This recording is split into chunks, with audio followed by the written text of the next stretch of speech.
Hey everybody, welcome back. I am further down the paranormal rabbit hole.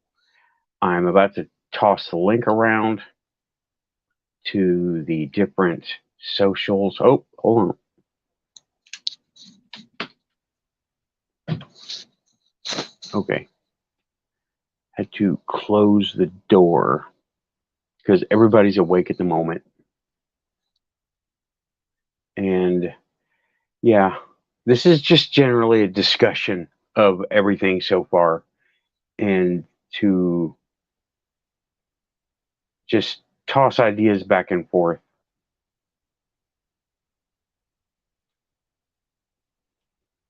Because I only have my own perspective. Just toss it. Okay. All right.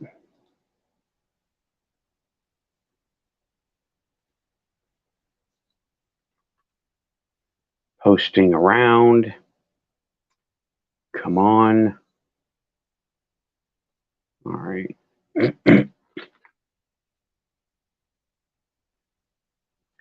Link is now on Facebook.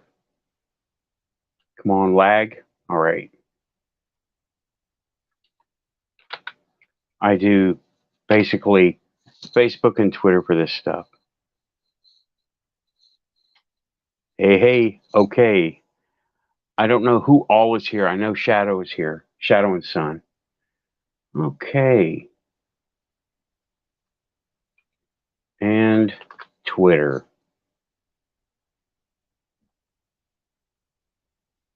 I wonder how many people I pissed off talking about ufology. I just wonder. Okay. All right. Getting off of Twitter and getting back to YouTube. Posting the link here. Um,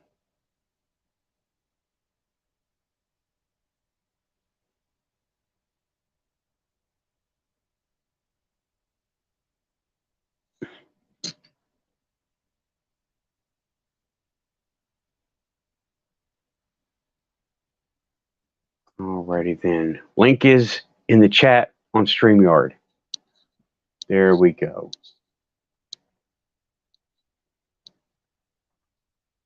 Hey, Shin.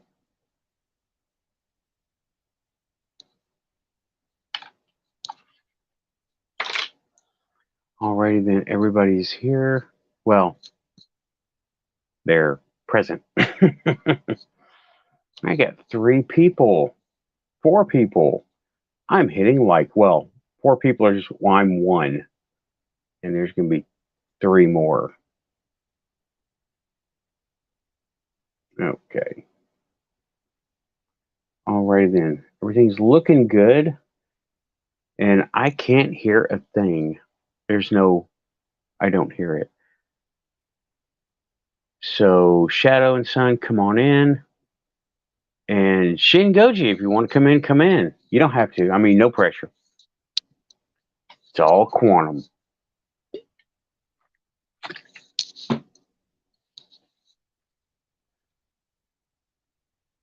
It is in the comments.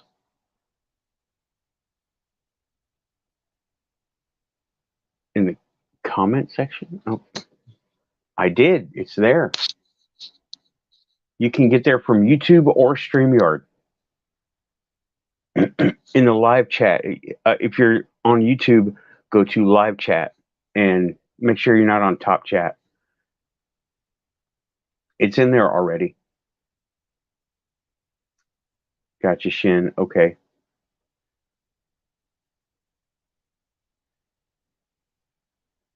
Can you not get to the link? Can you not get to the link? Because it's in there already. It's like 2 comments above yours asking for the link.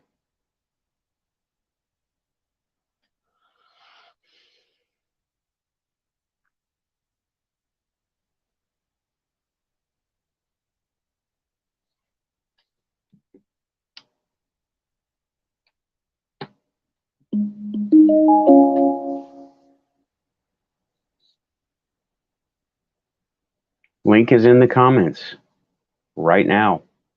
Scroll up a little bit.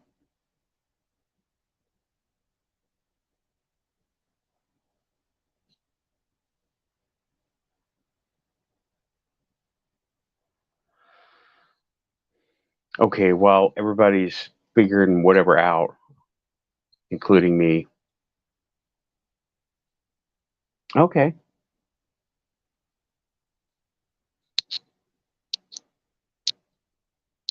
Definitely record it all. If you, since you can, definitely do record it all. I would love to see what you come up with. Okay. I'll put the link in there again, no problem. Let me see. Post comment. Or oh, okay, I'm gonna private chat. I thought I was. Guess not. Okay. There it is. There you are.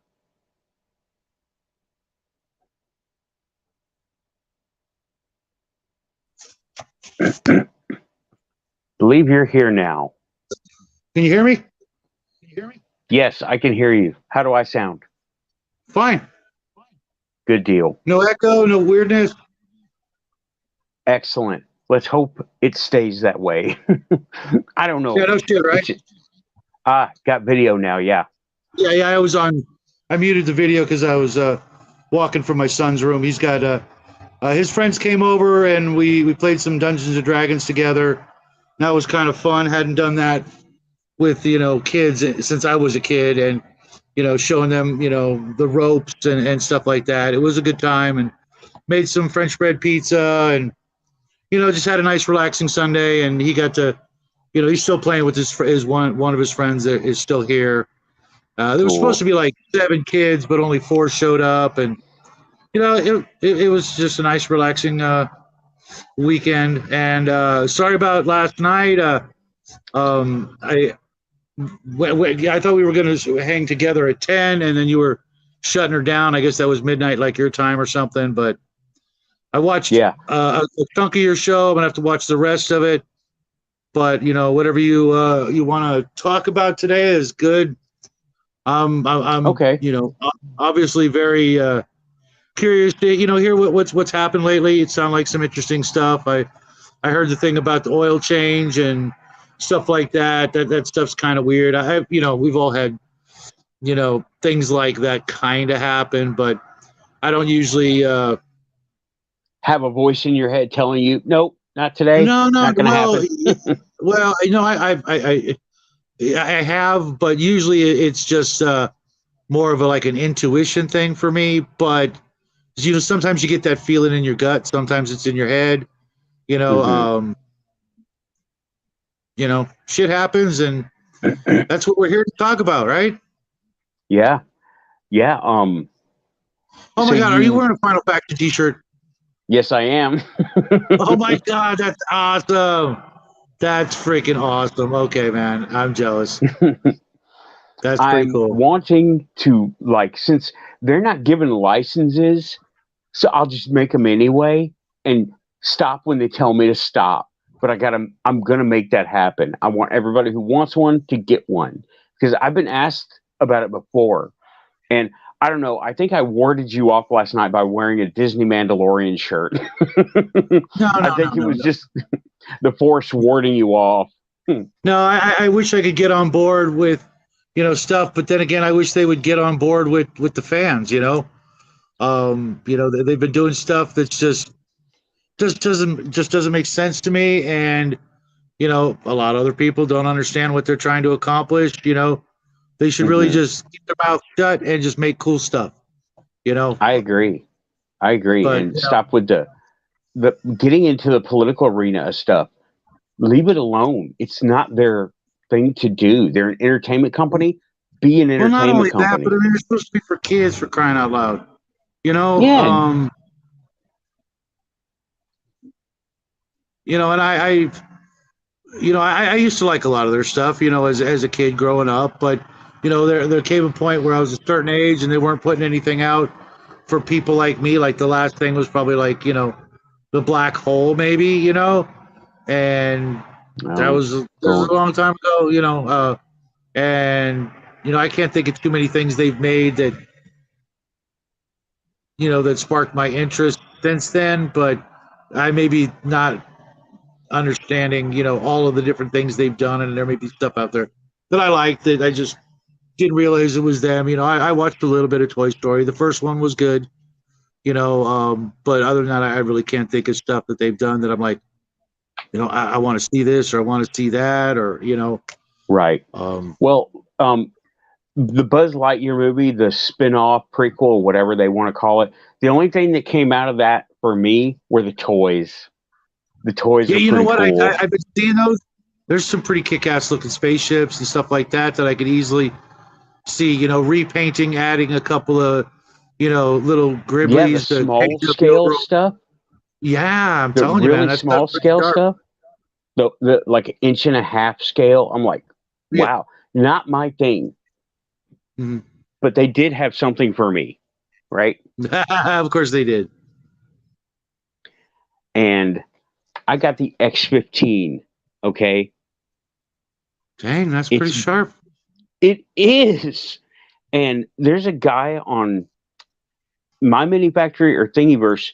What he did was, now this thing has a gimmick and it's dumb and I don't like it. Where the Buzz Lightyear figure here Uh-huh. lays down in it, and you push this, you pull out this thing, right? Uh-huh.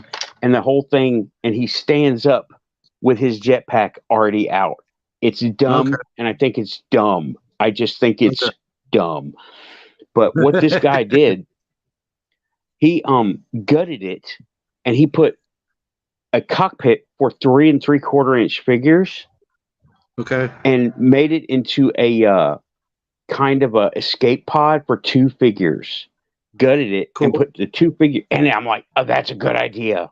I was gonna do the same thing. I'll figure, I'll put it, I'll reset it later. I'm not worried about it right now. It's pretty funny. It's pretty funny. We're talking about action figures, and my son and his friend. That's what they're doing. My son's showing off his action figure collection because his other friend, still plays with him, and um, my son is just blowing his friend's mind, showing him original 1970s Micronauts Mm, and Microman and stuff like that I got from when he was real little. I'm like, right. okay, you want to play some cool stuff? I got some cool stuff because it's like my stuff from when I was, like 10 years old back in the 70s, and I still like have it all. So I'm like, yeah, go ahead and play with it. Just, be careful. Some of that stuff's pretty fragile. It's, Yeah. Well, very old, a and lot of some of it's it's kind of tough as wobbly. nails. That's how it Yeah, the survived so magnetic, long. like the like the Baron Cars and the Force Commander. Yeah, but their joints are all wiggly. Hold on, Oh, I gotta yeah. let the dog out. Okay. If I'm outside, he wants to be outside. If I'm inside, I he wants to be inside. Well, actually, that's not entirely true. But if I'm outside, he wants to be outside. yeah. He's my dog. He wants to, hang out with the old guy, and here he is trying to get in my lap. Okay, who are you talking to, Well, Daddy? You're well, a sweetie. Yes, you are. Here, you want to be on camera? what's No, up, he's being shy. buddy? Yeah, he's a good boy, but we had a lot of people over today, and some people stepped on his paws, and not Oh, realizing he was there. He's yeah. he's a big baby. The tiniest, he gets wet and he'll cry. Like it's painful. It's like Hmm. what you Wicked Witch of the West. I mean, come on, buddy. But he's a good boy. He's out sniffing around the yard, doing what dogs do, and now he's just laying in the Yeah. grass. It's still over 90 degrees here, Oh, and it's dark. jeez, really? Yeah, you're far west, so yeah. Yeah, it's pretty hot, and it's finally going to drop down to 99 next week. Yeah, but the lows will be 73, 75. Like when we're all asleep. Yeah, that's It's the it's not like desert. Hey, we, Joe. we keep the thermostat at 78 to 80. So sometimes it's It's literally cooler outside, but not really. Yeah. But you know, It's the a couple more weather and weeks. all everything. I Couple lived more in El weeks, and you Paso. know, I know how it is. yeah. Yeah, So, Joseph, go ahead. how was the show last night? It was all right for a solo. And I just went through and I tried to break it up in the description. I Uh-huh. chapterized it to where basically Yeah, I I just saw gave, that. I was checking the chapters, which is a good thing to yeah, do. I wish I could do that, but you know, I do six it's, hour shows sometimes, and yeah, it's yeah, that's time not gonna happen. consuming. When you got a whole bunch of people, you jump around like we do, and Mhm. it's hard to stay on topic, which is fine. Like I did not expect to lead with toys tonight, but we did. It's fine. It's cool. You know what? No, no. I mean, your regular show is that, and if you don't meld the two together somehow, you're missing out because people are going to come on regardless of what you say in the title. Yeah. Some of your regular friends are going to come over and say, "Hey, what's up? Oh, hey, cool. You're talking about this. Cool. I actually, I'm more into this than that, or more into that than this. I did. Yesterday was a big day. I did a game. I was in a game for about 7 hours. As soon as it was over, I went over to my show, and be careful you don't do this because it'll eat up your time. I told everybody, hey, it's 1 o'clock in the morning my time. I got to get some sleep. I got to, house full of kids tomorrow. Got to make food for them and blah blah blah. And I left, but I forgot to hit the orange button. Oh, to end the show. And I'm like, So what's you this weird were, screen? And when I left, I saw this other screen showing the show, and I'm like, oh crap, I got to go back into the show and say goodbye again, and click that button. But if you don't do that, it'll keep going and eat up your minutes, yeah, I And popped so, in a couple times and I saw two guys on, but you weren't there. And I was like, well, that's weird. Oh, well, I got to do this over here. I don't even remember what I was doing, but I wasn't able to join at all, but I was popping in just to check and see, mhm. what was up, what was going on. And Yeah, we were Joseph we were said, all over the place, and it was ah, nice because we had some new people, friends of friends, and brother of a friend, and just friends, And a lot of my regular people couldn't make it. James L was on vacation, is sort of. Connell's on vacation, um, and Shauner couldn't make it, and uh, Bruce was in my show for a while, and I wanted to leave at 10 o'clock and come hang out over here, but when I talked to you, and you sounded like you were ending the show, and I'm like, well, but that's when we're supposed to start, man, because I gotta do like 3 hours on my show on Saturday. I just got to do it to. It's been a thing for a while, and a lot of good people come to see that, and I'm like, yeah, okay, I knew you were doing your thing. It's cool. I mean, I wasn't, right, but I uh, I, I really like hanging out with you because I get a break from all of that. I do I do like 20 hours a week, of that kind of stuff, one way or another, because I do a bunch of other shows with other people. I hosted a show last week. I did my regular shows last week. I was in a game, Saturday, and sometimes I just hmm want to, chill and not talk about that stuff so much. Even if we end up yeah, talking about it a little, it's just a little bit different vibe, the whole thing. And um, it was just kind of a weird week, and just like, yeah, yeah. let's just talk about some other stuff. Yeah, you were I busy. You've been busy. Yeah, I gained. I'm up to 376 subscribers. You know, uh, uh, we gained like 50 in a month, and that's kind of a lot for us. We went a year and a half with 171. You know, but I got to talk to a guy on Friday on another guy's show for 6 hours who went from 0 to 7, almost 8,000 in a year talking Oh, games. that's for gaming. Cool. Yeah, for D&D, yeah. Oh, there's guys out there with a million, but from a year to that is staggeringly, but he's got high production value, and he's got a different personality than me, but he's a good guy, and I've been watching him, not for the whole year, but I discovered him about 6 months ago, and I wanted to get to know him and check out his show and see what his perspective is, and you always learn something from everybody you talk with him long Yeah. enough, even if you're just a jerk. He's not. He's Yeah. a good, cool guy, and we had a lot of fun. No, I got 4 other people here right now. Cool. Absolutely, especially Hi, Jack.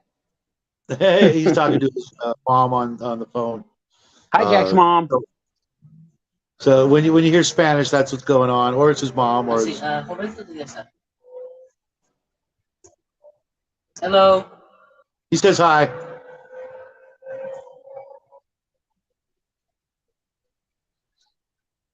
Having a big old nice lemonade. God, I miss soda sometimes, but I just can't go back, man. I just You can't. know, yeah, I haven't had one in years and years, and I try them every now and the local ones, and it tastes chemically. It tastes like I'm drinking something from a lab. Though I will get the ones with sometimes I'll have a Mexican one and there's no corn syrup. It still tastes a little bit weird, but it's not bad. But the ones, the craft stuff that they sell at Dollar Tree, they're good. They don't taste chemically at all, even though it's got a bunch of weird shit in it, but it doesn't have corn syrup. That's my big thing. But yeah, hold on a minute. I gotta take this call with his mom. Okay.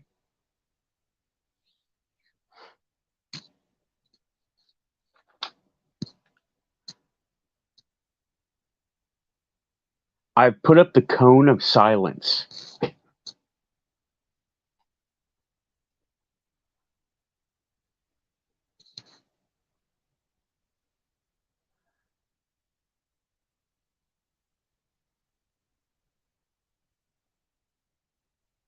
I've got him on mute. So now here we are. He can't hear us. Okay. Anyway. I got you. Well, the one from Five Below that I bought that day is not that bad. Shingoji. I'll be back in a minute. Okay. Alrighty then. Yeah. Um. Okay. Yeah, guys. If you're just walking in the door, I didn't mean to lead off with toys, but it kind of happened that way, and that's okay. He's been busy. He's had all kinds of, like he said, all kinds of shows, all kinds of. He's got people over right now. Well, his son does, and hey, Blue Chicken, what is up, man? Thanks for stopping in. I don't really know what's gonna happen tonight. I'm just gonna go back over a lot of the stuff, discuss it with Shadow, and see what he thinks about a lot of the stuff, and I'll probably be relaying it. Um, I don't know how long I'm going to go tonight because usually it's 3 of us, and the third guy, James, he's not here. He has stuff to do. He said he's on vacation, kinda, not really, but he's having to take off from everything to go take care of stuff. I think. I don't know. He's in Australia, which is cool. We're worldwide. I love it. Okay. So, Joe, do you want to come on? Let me post the link again if you want to come on.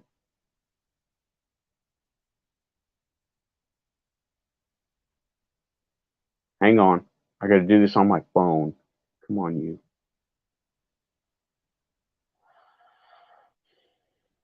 And if you, okay, it's not cooperating with me. The link, if you are on YouTube, stream up, see my posts, and you will see a StreamYard link, and you can join that way. Is it going to let me? It's not letting me. Oh, there it is. Okay.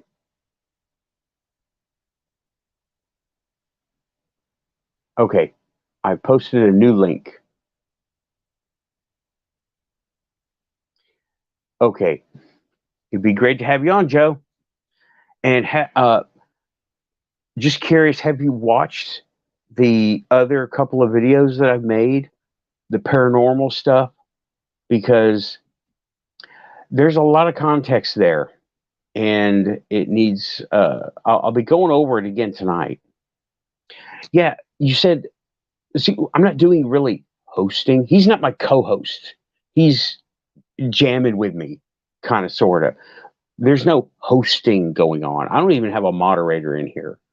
I'm the only moderation this place has.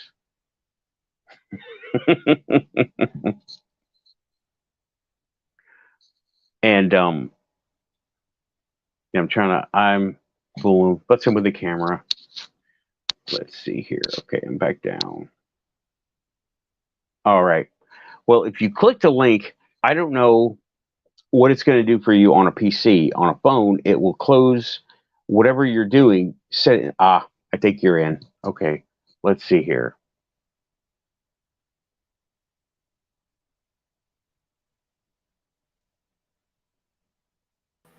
All right. Well, if you click the link, I don't know. You are in. What it's going to do for you. You are echoing. On a phone, it will close whatever you're doing. I can hear what's coming through your speaker on here, and you are super laggy. Yeah, I noticed a little bit of lag there. I'm hearing you twice. Your microphone is picking up what I'm saying on your end. I don't know. You are in. You are echoing. I can hear what's coming through your speaker on here, and you are super laggy. Yeah, I noticed a little bit of lag there. I'm hearing you twice. Do you have me on screen? Your microphone is picking up what I'm saying on your end. You are in. You are echoing. I can hear what's coming through. Hooray for technology.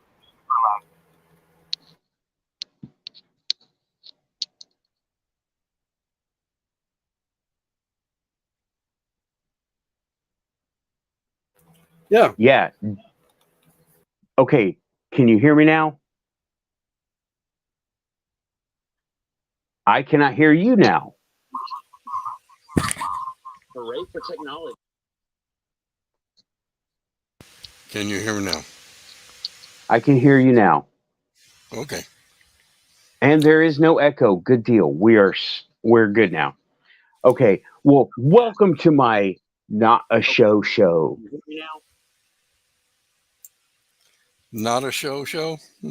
Not a show. I don't know what I'm doing. What's up?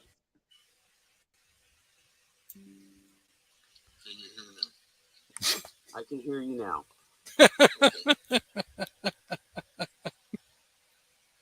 I'm hearing what happened a few seconds ago. Yes. So am I. Okay. So can you hear and see me in real time? Yes. Okay. Good deal. Okay. But I think it finally stopped. Okay, yeah, we're good to go now. Okay. Hey, yeah. You know, you love talking about Tennessee, but you lived here in El Paso. I did. Remember the little town called La Luz? Very vaguely. I remember it being there. Yeah, it's north of. And there is no echo. Good deal. We're good. The echo is back. What happened there? I don't know. Testing. Okay. All right. Maybe. Seems okay now. Yeah. La Luz, do you know the story of how it came to be known as La Luz? I cannot remember. If I ever knew, I can't remember it. It's a great big historical marker outside the city. Anyway, in the 1860s, and I forget the exact date, but it was in the 1860s, some new people were moving there, still through a wagon train, okay? even though cars had been invented, you didn't see many. To my not a show show. You've got to be kidding me.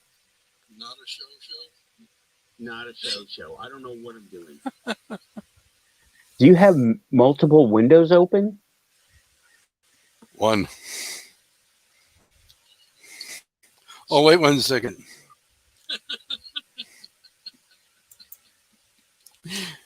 I'm hearing what happened a few seconds ago. I have. Okay. I have. So can you hear and see me in real time? Yeah, I did at that time. I don't know about now.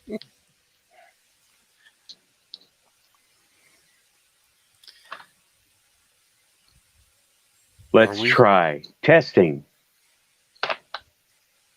Okay. Okay, it's working. I think I'm going to do a thing now. And every time some weirdness happens like that, I'm going to be holding up this. Can't read that, can you? I need to get my Sharpie. At the place that you put it, I could read it. Okay. I couldn't read it. Hold on.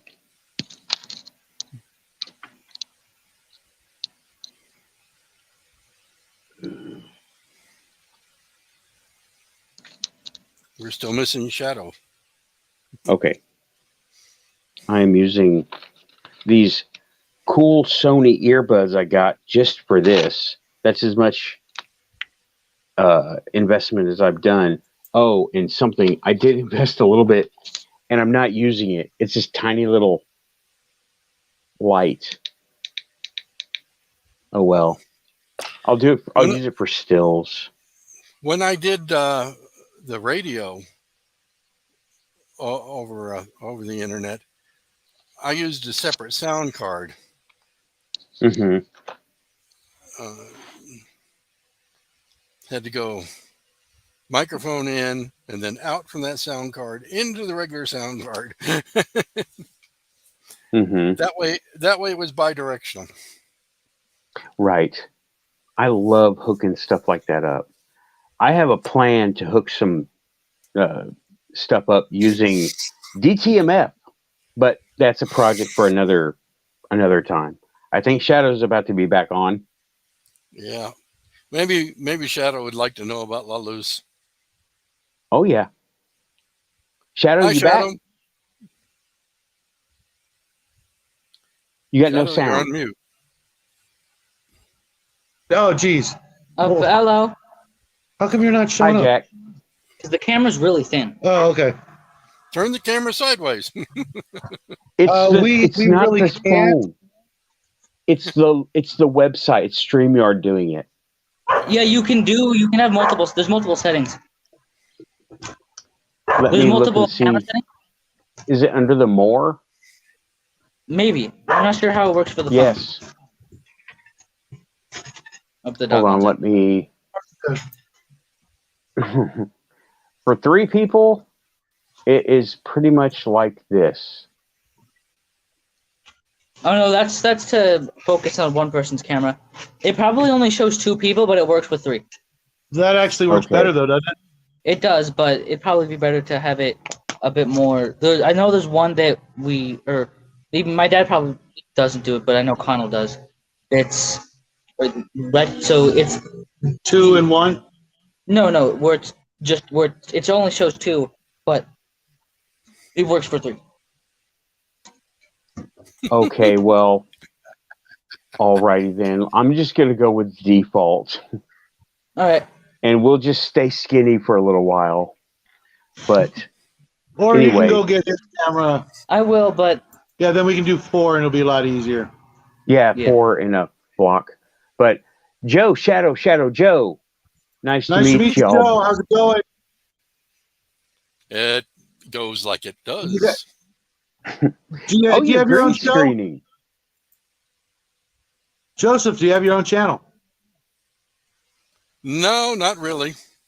I do some electronics work and toss it up every once in a while, and aquariums and okay, I'm a Renaissance man. Fair enough. Fair enough. And I'm also I'm a a pagan. fellow YouTuber. A what? I'm also a pagan. Oh, okay. Yeah. We're in the I'm same coven, loosely. Catholic. And what? I am in the same pagan as Joe. Okay. I mean, in the same coven as Joe. Oh, okay. And All right, we're Don't know what that word. I'm totally kidding, guys. Don't know what that word means in this context, but all right. witches, Jack, witches. Yeah, That don't doesn't let really his help, head but explode on camera. No, I'm no, sage. that still doesn't help though. no. We're trying to be open minded, and it's like with our gaming stuff. There's a whole lot of different philosophies and Yeah. political leanings, but when we're talking about stuff that we're all interested in, things that we have a love and a deep appreciation for, and in this case, that is the acquisition of knowledge and understanding. We have a big, love for that, and that's why we're hanging out because we have things we care about. There's other stuff, we're not going to talk about, type of thing because it's, Yeah, I was just relaying to Nathan there the story about La Luz, New Mexico. La Luz is kind of interesting in that about the 1860s, they were still having a wagon train go through there. Mm-hmm. And these people were trying to get to Alamogordo, which is just a hop, skip, and a jump from La Luz. But, for those days, that was about a day's travel. And the monsoon rains you've got monsoons there, I hope. But, Here? Yeah. No, I live in the high desert in California. We got like sprinkles today that were basically the evaporated water from people's swimming pools over the past couple of days. Well, that is what they were. We're dealing with 100 and almost 110-degree weather. Typically, we get a heat wave, and then immediately after it starts raining because of all the pool water. Because we don't have any bodies of water nearby. Although I heard Lake Elizabeth actually has water, but I don't believe it.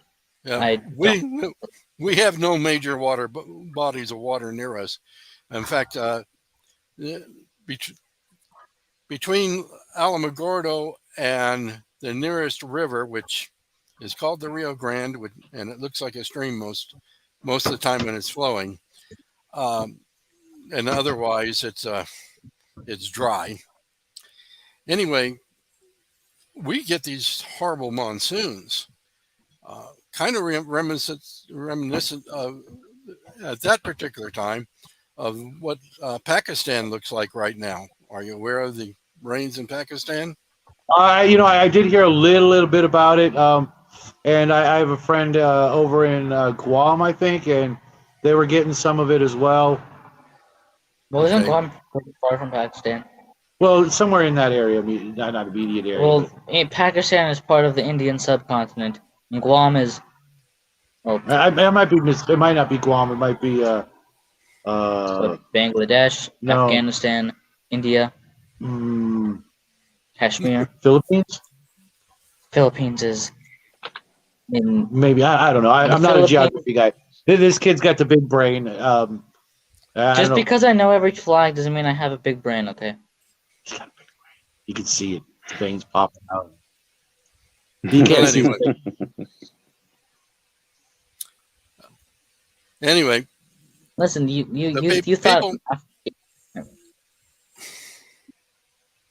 He said Madagascar was part of South America. Just stop. Let the man finish his story. Come on. Be polite. The rain. Go ahead. No, I didn't say it. Okay. The rains were extremely bad, and were covering the area in front of them. They knew they weren't going to be able to get their wagon train through. And up on the hill, all of a sudden, they were seeing a will-o-wisp. do you know what a will-o-wisp is? Oh yeah. Yes. Okay. Yeah. And they saw an old lady with this will-o-wisp. So the cry went out amongst the people there, la luz, the light, the light. And they turned their wagon train up towards the light, and it was a slight rise, a slight hill. They went up there. There was no lady, no light. Yet where the wagon train had been at was flooded about 6 feet deep. So it saves them. And, this is one of the paranormal stories of, out here in the Southwest. There's other ones too, such as there's a gentleman who lived in San Lazario, Texas. And to be able to take care of oneself in the days he was living there, there was no air conditioning. So at nighttime, he would string a hammock between trees. And one night, his wife, who had passed away about 10 years earlier, came walking by, and she told him where she hid her grocery money and told him to take it to the grocer. He did, and he found out he had a 10-year-old debt, that the money was exactly what was needed to pay for it. Wow. Okay, that's weird. I can recall one. I don't know all the details, but the Padre of Trans Mountain Road. Joe, do you remember that one? Oh, yes. We also have the Woman of Trans Mountain Road, too. Yeah, I don't know that one. I know the Padre. Okay. Where I believe he was Catholic monk. He might have been a missionary, but he goes, okay, Trans Mountain Road goes over the what's the name of the mountain range right there? That's the Franklin Mountains. They're the tail end of the Rockies. Right, Franklin Mountains. Sorry, I've been up a long time today, right? And that was a wagon trail that cut across end to end of town, right? And it still does. You just got to know the layout. It cuts through the mountains, and it was a wagon trail from, what was that? Was that, okay, well, anyway. That wasn't mine. Okay. No, we're sitting outside, and on the other side of our fence is a 4-lane street that people use as a drag strip. We affectionately call the racetrack because okay. We've got very few cops out here, and they just people just take advantage of it. It's a straightaway for about 8 blocks, and people just haul ass. It's one of the few big roads in the area we live in. Actually, pretty much the only. Okay, well, Trans Mountain Road. That's what Trans Mountain Road is. They paved it. There's a bunch of stuff up there now that wasn't there, and this was in, I don't know what year, Alamo days, right? And every now and again, you can go up there and you'll see a guy riding a donkey. It's the drunks see him the most. Lots of drunk drivers, right? I was told that. It's both in the screen. Yeah, there's no great way to do 3 people on StreamYard. And he will be kind to you and tell you to keep going or go that way. And he will converse with you, but he will always tell you go this way or go that way. And you should probably follow his advice because people have avoided accidents that way, as it was told to me. That's all I know about the story of the Padre of Trans Mountain Road. He may have been a missionary, he may have been a monk, but it was back in Alamo days. And it's like an unofficial folktale story.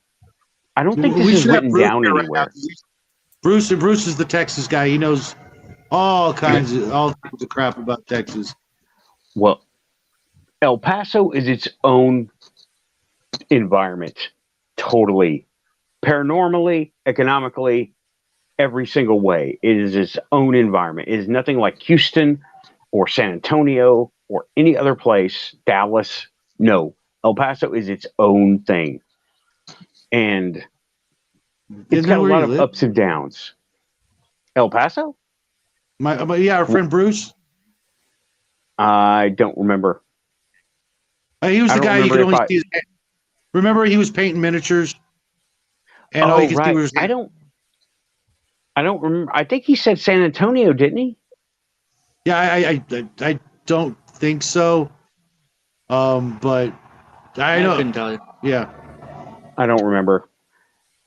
But I barely remember because that was a hell of a day right there because the tarot card reader showed up, and by the way, the redheaded grandmother person nailed it for Leslie. That was something going on with Leslie, and yeah, nailed it. Kind of general, but still, the redheaded grandmother nailed it. I am. Hold on. Shingoji. You know what that is, right? Yes. Did you spell that right?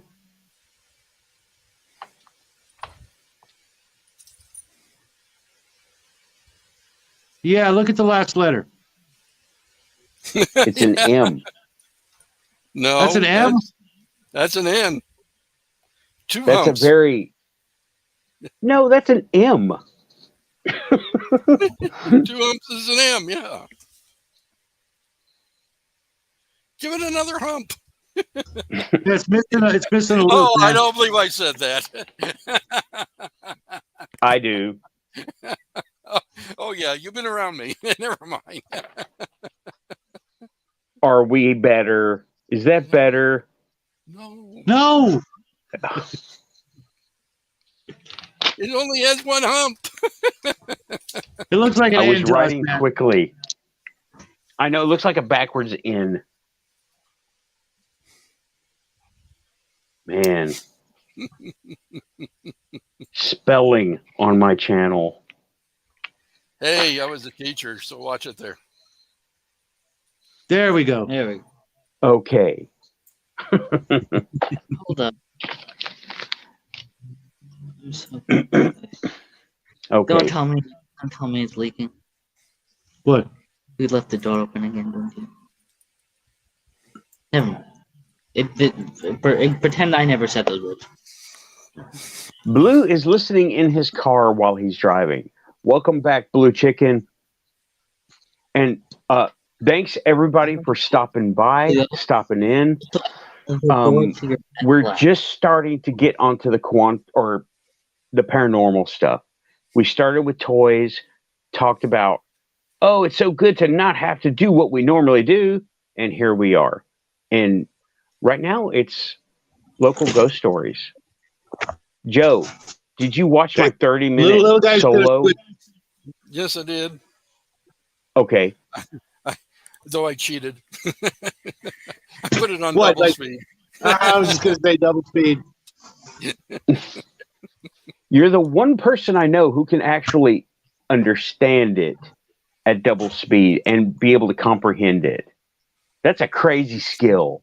I tried, and I Little was guy able can to do do it. it for maybe 2 days. We do these book reviews, these audio book reviews on Sunday with a friend of ours, and sometimes we're running behind. You know, we're gonna review this book together. You know, the three of us, and you know, he procrastinates like nobody's business. He's a teenager, of course, so he's like listening to it at double, triple speed. You know, trying to catch up so that Sunday afternoon we can all review the same book together. And we're reviewing The Island of Dr. Moreau, the book and the movie this Sunday on the Cigar DM show. And neither of us have done a damn bit of the work. And so I'm going to have to spend all next week, reading it. Then we're going to have to watch it together, and then we'll talk about it. But I'm trying to get him to read and watch old movies and books that nobody else today reads. We did movie reviews of Silent Running, Sun Green, and Rollerball all in 1 month, and it was just mind blowing for him as a kid. That kind of stuff. They don't show anymore. I don't know if you've seen those movies. Remember Rollerball, Sun Green, Silent Running? I never did see Rollerball. If I saw Really? Rollerball, I don't remember it. I did see Soylent Green and Silent Running. Been a long time, and they're more relevant today than they were back then.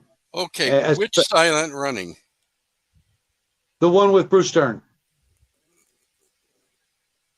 Okay. Huey, Dewey, and Louie, the robots. Oh, robots. Okay. Because there's a Silent Running World War Submarine. II. Yes. Right. No, not that one. Not that one. No, we only do like sci-fi and fantasy on our channel, etc. And I'm trying to get him to see the classics. We haven't watched Planet of the Apes yet. That again is going to blow his mind when he sees that.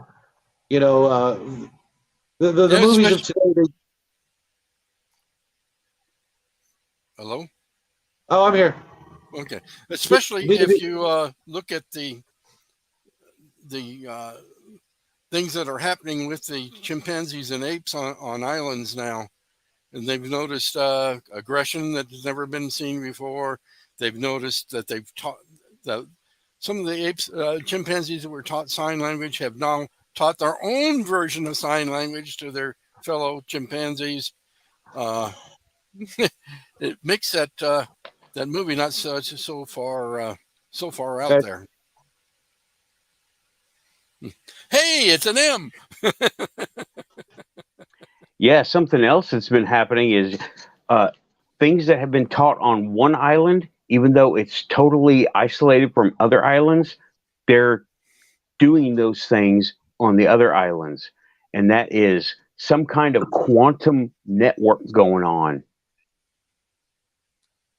Yeah, it's like I said, some of those old things are more relevant now than they were back then. I don't know if it was, some sort of predictive quality or just inevitability or the quantum thing or what, but especially if you think like, I don't want to say Soylent Green because God help us if that happens. But rollerball is a big one, the whole sports, mentality, it's becoming more politicized, and it's just a matter of time, before it becomes what you've got to watch rollerball. It's one of the best of the three, and if you can, Nathan, watch them in the order that they came out: Silent Running, okay, Sun Green, Rollerball, in that order, because not only were they 2 out of the 3 were written by the same guy, they all had the same last name. Of the two writers had the same last name, but 2 of them were written by Harry Harrison, and the other one was written by something Harrison. They may have been the same author, but he changed his name. But they tell a continuing story of Earth, so to speak, as it's getting worse and worse, and then it gets better, but it's not better because it's an illusion of better. And especially when you hear the little guy's review of the movies, when he talks about them, he was 13 going on 14, and you know how kids are these days, they don't get shit. They don't see the big picture, they don't understand what's really going on, and he did. And he made me so proud, especially on the last one, because I just let him talk in the review. I didn't say anything. And he told exactly, he saw through the, because in the movie, it's like you're watching, the games, the rollerball games, but there's just little parts of the story in between in the future. And that's what's really important. And that's what he was, understanding the underlying message of what was happening. It was, I suppose, Lucas's THX 1138 or whatever that movie was he did. Is almost like part of that same kind of story. And that's what where mankind is headed if we don't, you know, take a step back from certain things, Hmm. within the whole zeitgeist, the whole thing Yeah. that humanity's kind of rushing toward, and it's not going to be good if we don't kind of wake up. Well, you know Now, what? A big wake up call. Go ahead, Joe. does any of your sci-fi have anything to do with the paranormal? From time to time, yeah.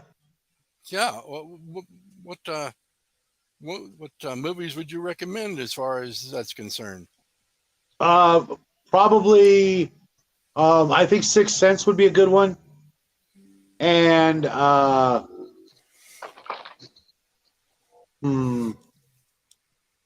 trying to think if possibly Scanners might go into that, or if that's just sci-fi. What about the cop that I remember? There was a cop who could. He didn't see in the future. There was some people they had laying around on couches that could see in the future, and the cop would go Minority out. Report. Oh, is that what it's called? Yeah. Minority Report. I haven't actually seen that one. That might be a That good one to is watch. excellent. It is excellent, dude. Tom Cruise, It's right? okay. It has an all-star cast, but it is so well done. I was amazed. It was so good. I expected it to suck, but it did not suck. It's very good. Minority Report. That's with Tom Cruise, right? Yeah. That's what Yeah, I expected to suck. That's why I expected it to suck. Go ahead. Well, he's done some movies that I've actually liked, some that not so much. I really liked The Last Samurai. I kind of liked that movie a lot. And there was another one, but I can't think of it right now. It's been a long weekend. I just got recommended Yesterday's War or Tomorrow's War. Tomorrow War? Is that what it is? Okay. I haven't seen it. I want to see it. Yeah, well, that's kind of the thing with the Sunday show we do. Is I'm not a big movie guy in some cases. I've watched a lot of the classics, but a lot of the newer stuff, I'm just like, I haven't had time to watch stuff. I've been burned on so much stuff, lately with Hollywood. And where did Joe go? Oh, he must have kicked himself out. Well, oh wait, I think he's coming back in. I got the impression he was looking for. It's Jack. I got the impression he was looking for a DVD or something. He may be. Okay, Jack, you are in, and when Joe comes back in, he'll have to, hit the link again. Yeah, I guess I don't know how that works. Yeah, you can have 6 guests. Okay, and then you can pay for the bigger package, and I don't recommend. I'm going to pay for it. I'm going to be paying for it because it warned me I've used 13 hours as of tonight before the show, so I'm going to be paying for it. I'm at 11, but I refresh on the 20th, and like I said, what you do is you keep real good track of your time, okay? Yeah, and I'm going to buy it. I don't even care. Well, when you get to you've got an hour or maybe only a half hour left, and you do a show, it won't kick you off when your time's up. Right. Okay. So you could have 10 minutes. So you could have 10 minutes left and still schedule a show and go for 6 hours. Right. And it will count against your next limit for the next time period, right? Nope. No? Oh, well. Nope. Well, I'm going to be buying it anyway because this is working for me, Shadow. This is really working for me. And Jack is muted. Yeah, buddy. He might be doing something noisy. But it allows you to have, when you pay for it, you get 10 people on the screen and a lot more hours. And the only reason I would do it would be for the extra time, not the extra people. because once you Right. get so many people, people either talk over each other, or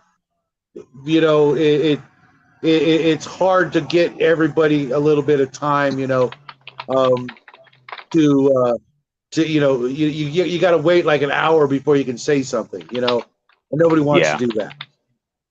And when people talk over each other, it's very difficult to maintain any sort of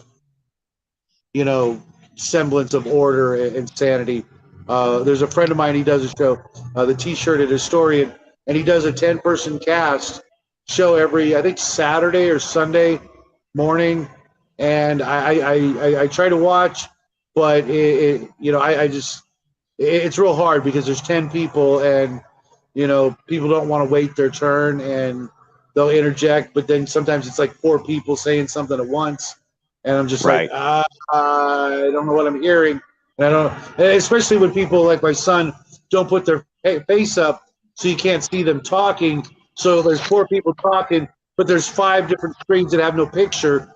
So you don't know exactly who said what. Right. Yeah, I've had that same frustration in other shows since this is my only deal nowadays.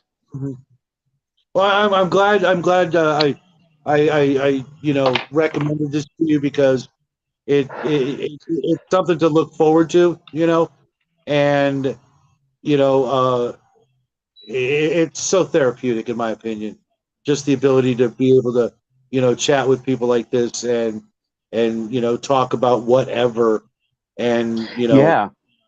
Yeah. This is giving me a chance to document what happens before I forget or remember it incorrectly. And mhm. this is very good because let me tell you, it's hard to remember this stuff because so much happens, so much goes on, and you overwrite and you misremember, and it gives me a chance to like use this as documentation. Exactly. Especially for what you do, with what a lot of my friends and I do. When we do a show with a topic and we stay on topic and stuff, that's different and better. But when we're just shooting the breeze and you know chilling out, as one of my friends says, it's different, and it's it can go. I mean, think of all the times you, me, and James have just gone off in the weeds, and just all kinds of crazy directions. And Yeah. it's not like we're going to go back and watch these shows ourselves, but it's amazing how many people watch them after the fact. You know what I mean? Yeah. Uh, Yeah. I don't I, expect anybody to watch them, but they do. Same here. I'll do a show. We're trying to talk sci-fi, but we go all over the crazy place, and uh, I'll click at the end of the show, when it's over, and I'll look at it, and I'm like, 50, 60 people watched, and I'm like, I didn't see that many people in the chat. You know what I mean? But as soon as it's over, it Yeah. tells me, 50, 60 people. I guess people come and go. And then the next day, it's like 75. I'm like, the next day, it's 100. A couple days Yeah. later, it's up to 150. And I'm like, okay, cool. Thanks, guys. Can you hit the like button, or leave me a comment, something? Because, I'll do these long videos, and there's like 15 thumbs up, but, hundreds and hundreds of hours are added to my algorithms and stuff. And I'm like, guys, you want to come in the show? Cool. The link's there. If you didn't like the show, let me know why. And if you did, can you move your finger like 3, 5, 8 centimeters over and just tap the like for me? I mean, I do Hmm. it for you guys, but Yeah. whatever. Maybe they forget. Like tonight, as soon as I came in, I hit the like button. I don't care. We can get a big old fight. I'm still clicking the like button. I It's think that's Joe what I is back. good. Yes. He just popped up on my little thing here. Now I There we can go. That's rearrange the better. screen. Yes, much better. Okay, what I was going to say before you disappeared was um, things that are happening now. Watch the Starseed movement. Pay attention to the Starseed movement. Okay, they're calling it a movement, but it's a mindset that we were talking about. The monkeys, the chimpanzees learning from each other. Watch the star seed movement. There is total quantum stuff happening. Okay, and it is quite interesting. Good. Doggy. Um,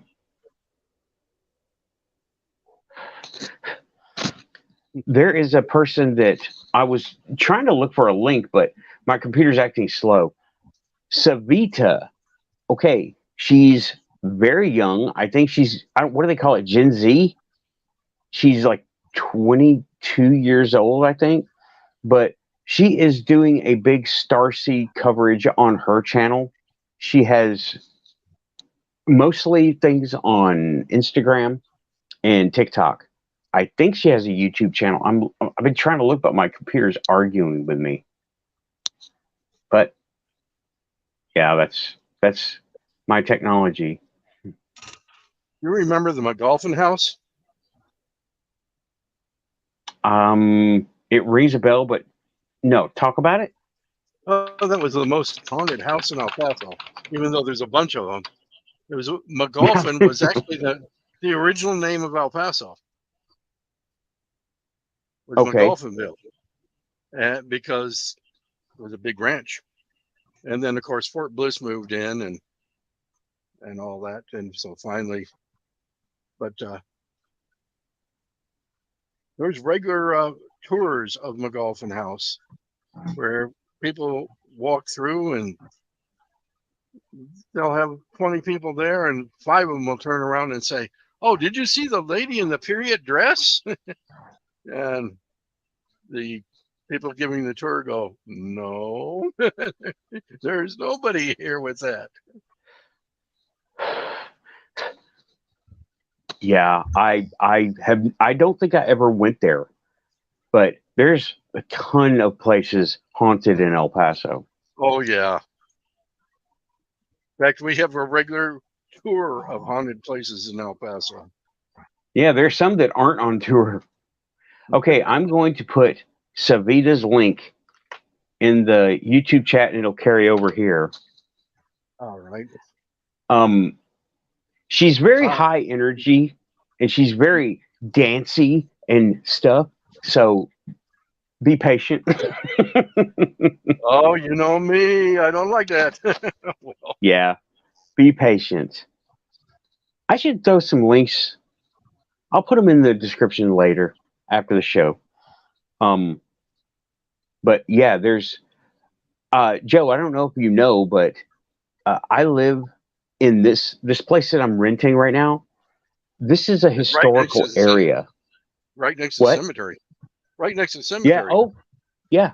The one that I just did all that stuff with, and oh man, from day one, stuff has happened in here. Um, Day one stuff was. Let me just real quick. Let me go through it. Okay, day one, we're moving in. The first thing I set up is my computer and the printer, right? 3D printer. I don't care about paper much, but that's the first thing I set up. My desk, my computer and printer, and then everything else is after that. Well, I was using the room right next to mine at the end of the hallway, like I guess the master bedroom.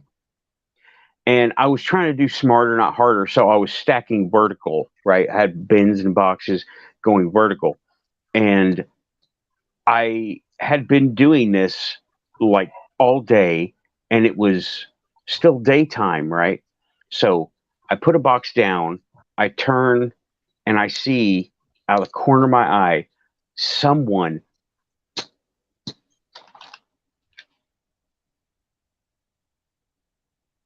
from behind a box. And I'm like, what?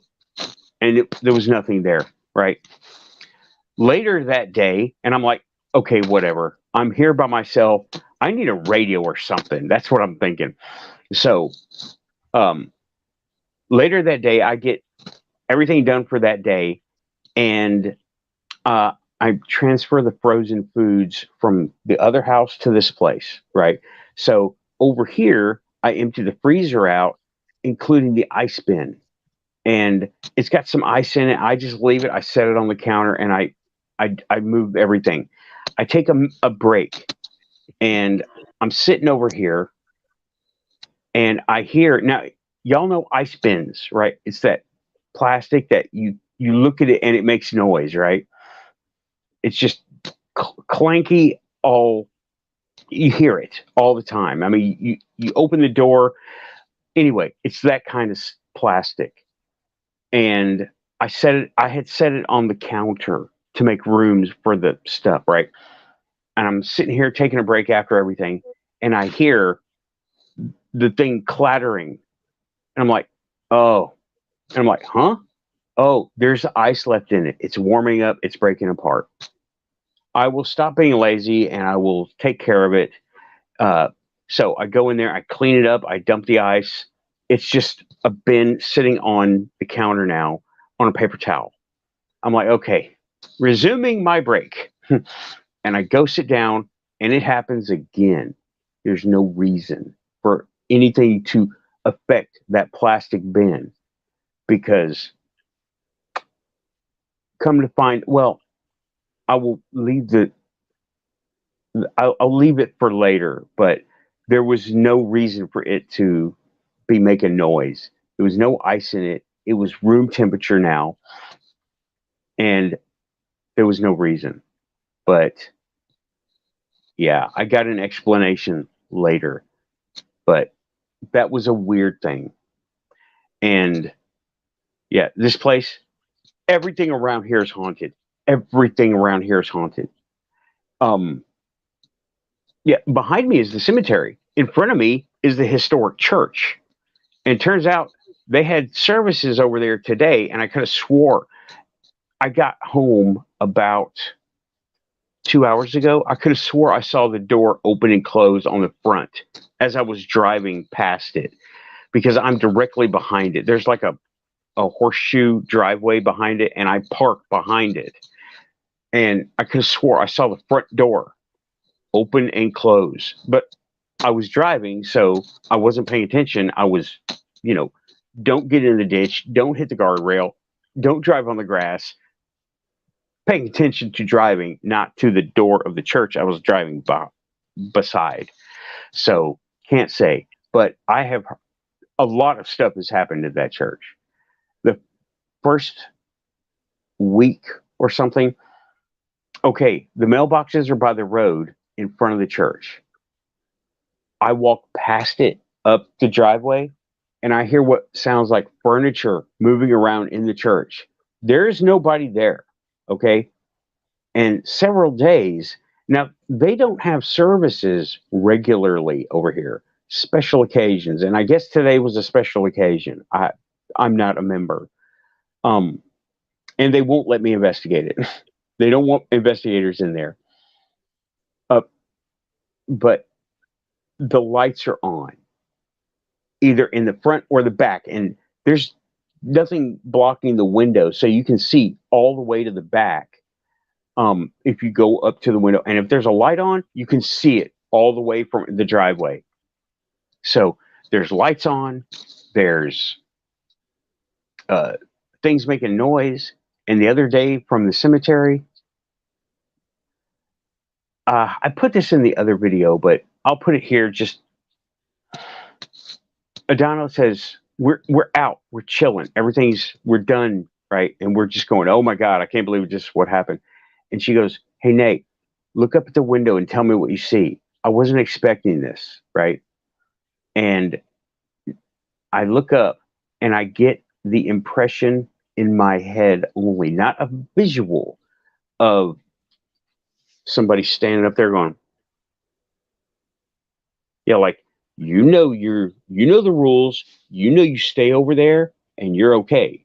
You know what you're doing. You stay over there and we'll be fine. They're very strict. I've been told that by another person. Okay, James L. I'm just now seeing.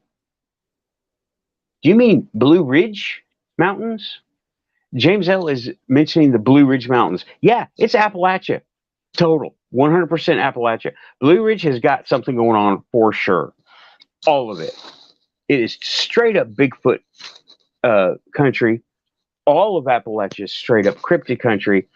And things like, and I'm in the tail of it, even though it's city here, this is definitely still Appalachia. Nashville is Appalachia. It's just not as Appalachia as like going further up. But yeah, this whole area freaking haunted. And Shadow, did Jack watch my other shows, the 30-minute one? Jack, did you? I know you got your mic muted. I guess you're busy. Hold on, I got something coming up here. Please go watch it. Context. All right. Okay. I mean, when you get time, it's all my stuff is audio, so you can just have it playing when you're doing something else. I got something coming up here. Hang on. Thanks for coming back. Yeah, I'm here. I just haven't really been talking. Okay. Also, I was on a phone call for most of the beginning of when I was put into the stream. Okay. Yeah. Hey, Chat James, from you. how you doing tonight? Chat from you. Oh. Yeah. Okay. Got a chat from Joe. He has technical difficulties of the canine variety.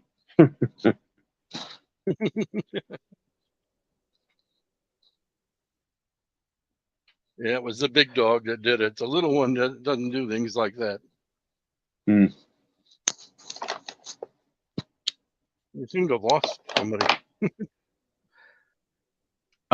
He turned his camera off and muted himself. I guess he's talking. No, I went to get the water. I'm out of water and I'm dying of thirst. Oh, yeah. You're in the desert. Get water for sure. Yeah, but James L., I didn't know you meant your Blue Mountains, but yeah, we got Blue Ridge Parkway. It's Appalachia. It's mountain. And like, okay, you can look at all the TikTok and all the videos, and there are rules here. If you go out, you never go alone. You try not to go out after dark, even here, especially here. You try not to go out after dark. If you hear something calling your name, no, you didn't. You just keep walking. Don't ever run, because whatever predator will be activated as a predator and come after you, be it paranormal, quantum, or a bear. You don't mess with them. You just walk away slowly and they lose interest. And seems like there's a thing going around right now. Yeah. Yeah, definitely come visit, but don't come alone. Don't stay alone. Don't whistle. And don't say thank you to the woods. Just don't do it. Okay. Don't you're forming a pact and you don't want that. Okay, I got somebody wanting to come on. Let's see. Hey, Cigar DM. Connell, he is here. Hey, little brother. Really? Welcome aboard. Oh, I see. Welcome aboard. Thanks for showing up, man. Or thanks for dropping in. Hopefully you guys are about ready to end this. I'd like to hang out with all my new buddies. Oh, no. We're full steam right now. We're not about to end. Because we're still going. I'm just talking about the Blue Ridge and the rules of living in Appalachia. That's funny you bring up Appalachia. Guess where I was at this past weekend? Well, I heard, I don't know where. Where were you? I was in the fine, fine state of Tennessee. What part? Burns, Tennessee. It's in the center part of Tennessee. Now, if you want to see some good star viewing, that was the place to be. I think I saw something too. I'm not 100% sure. I was Tell me what you think you saw. Go ahead. All right, I was really drunk, so let's put that in order. I was in my cups. Now, I'm laying. You ever seen the movie Ernest Goes Camping? Yeah, it's been a long time. So the place that they filmed that is where I was at. I've been looking for somebody that looks like Ernest so I can like get him dressed up in the Ernest outfit and send him out there, freak a bunch of people out. At least that remembers the movie, at least, because he's been dead for what, almost 10, 20 years now. Yeah. So it's been a while. Anyway, so I'm laying out in the field and I see this love. It's been storming like a mother down there the last couple of days, though. That was the Yeah. one clear night. I'm in my cups. I'm celebrating my birthday the best possible way. Cigar in one hand, booze in the next. And I'm looking at these stars, and they're absolutely gorgeous because there's no such thing as this light pollution that we have everywhere else. Yeah. Mm-hmm. And this little dot out of nowhere, I'm counting my because that's Orion, that's Big Dipper. I'm doing stargazing, and something moved. A star was not something everybody knows what the Big Dipper is. 1, 2, 3, drop. 1, 2, 3, 4. There was something in the middle of it for a half second. Mm-hmm. Now it could have been satellites. There's satellites up there. Right. But the way it was there 1 second, gone the next, makes the person wonder. Now, also keep in mind, I was in my cups, and I'm just like watching the stars. I see that, and I'm like, I've never heard anybody talk about seeing things in Nashville area. Was it just a flash of light and then it was gone? It wasn't a flashlight. It was there for a solid minute. Then it was gone. Okay, But it that wasn't traveling. It could have been. That makes me even more confident of what it was. And Confident of what it was? Yes, and if I'm correct, which I'm most likely not, then that would make you extremely lucky. Well, I am Irish. That is true. If it is exactly if it's the way I'm picturing it, did it look like almost like there was another star in the middle of it that didn't disappear? Yeah, literally looked like another star. That could have been so back of not necessarily a long time ago, but I guess relatively long ago. There was this thing scientists observed where it looked like a star appeared and then disappeared in roughly the course of perhaps a minute. And they found out that a star had gone supernova in a very distant galaxy, and they were able to see it from here. Okay. And it sounds very, very similar to what you're describing now. And if that's what it is, then that means that is what you saw. It's quite possible that's what it was. Either way, it was really cool. And it was really cool. It's always cool to see stuff in the sky. Yeah. I had a sighting 3 years ago. I was on my way to work. I'm going to go ahead and relay it right here in town. Okay. I was about 10 miles away from any airport. Right. And I was on the interstate and I was going from I-40 to the next part of I-40. And I was on this ramp.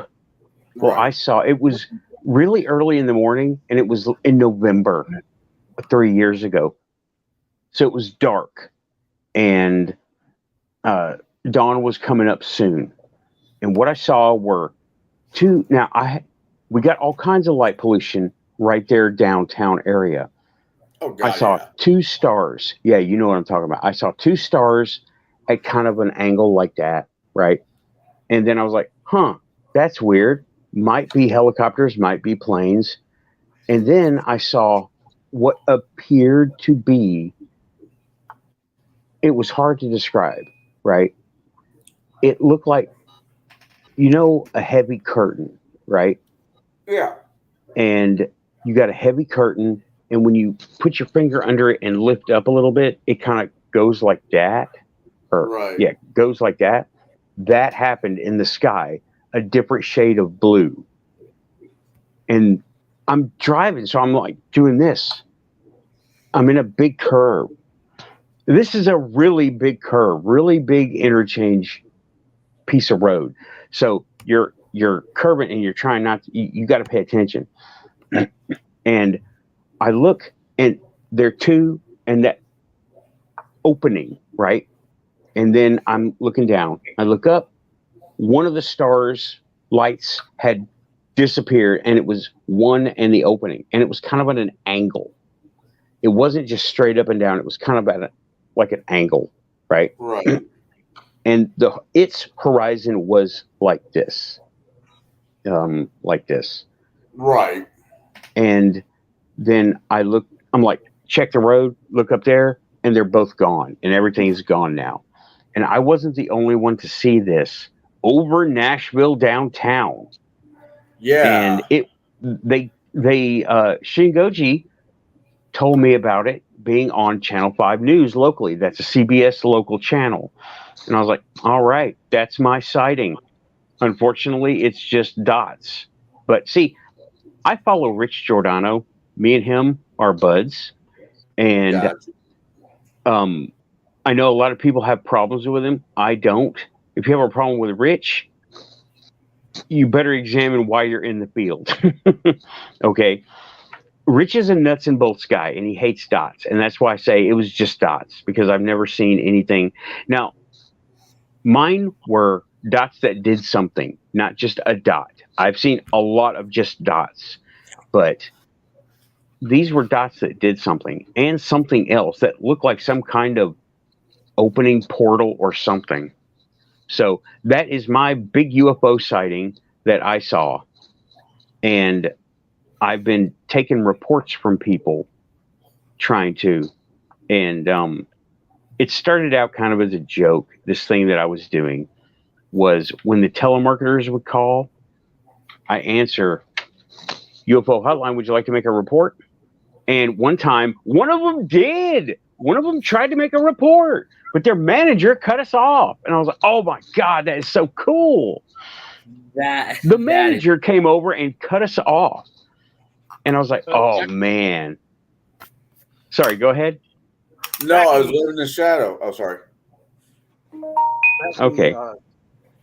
78, I was part of fire control at McGregor Range. But I was home on my mother's house on Roanoke Street. You know the house. I looked towards the north, which is where McGregor Range is. In the middle of the night, saw a dot, a large dot, appear in the sky over the range. And I'm going, this doesn't make any sense. We don't have anybody firing at nighttime. Sure enough, from the ground, all of a sudden came a little dot. It hit the big dot. And I thought, oh, somebody's shooting at that target. And I've got a missile system out there. I've got radars out there. And I'm worried about fragmentation hitting my equipment. I get on the landline and I'm talking to the chief of fire control in the middle of the night, and he's going, there's nothing going on out here. And I get back outside and I look at this thing again, and it's still there. And all of a sudden, 4 little dots split from it and hit the ground out in that area. And then the big dot just goes from where it was at to over the Franklin Mountains, the North Franklin Mountains out that direction. Joseph, what year was this? 78. Wow. Remember my first sighting I told you guys about? The one that separated? Yeah. It's about the same time. Tell it again. Hold on. Let me do the math in my head real quick. I was 12. I don't know if it's within a year or two of that. It was right around the same time the Travis Walton thing happened. You familiar with that, Joseph? No, I'm not. Okay, Travis Walton? Yes, you are. Fire in the Sky movie was based on his story. Oh. Okay, yeah, You know, the guy, That guy. the logger who disappeared. right. Okay, I was a kid. I was in grade school, and I was in a school park, not a school park, but a school grassed area. Playground. For the school. Yeah, Playground. it was the soccer field and the baseball field and all that at the same time. And I saw this thing up in the sky. It kind of looked like a rectangle, a big square edged rectangle up in the sky. And parts of it were detaching and going off to other places. Yeah, I'll agree with that. Like one end of the rectangle detached and flew off, and another part of the rectangle detached and flew off, and then two other parts flew off, leaving a smaller rectangle. And I wasn't the only one who saw this, but basically it was four pieces detached from the fifth larger piece, and then eventually the larger piece just went straight up in the air. Cool. Yeah, that kind of thing has been seen a lot, but not as rectangles, but as cylinders. People have seen cylinders or like do the that. cigar shape. But no, this was Or cigar definitively. shape. This was definitively. I almost pictured if the way it happened, it was like almost like X or cross shaped, and all the nubs flew off, leaving the center.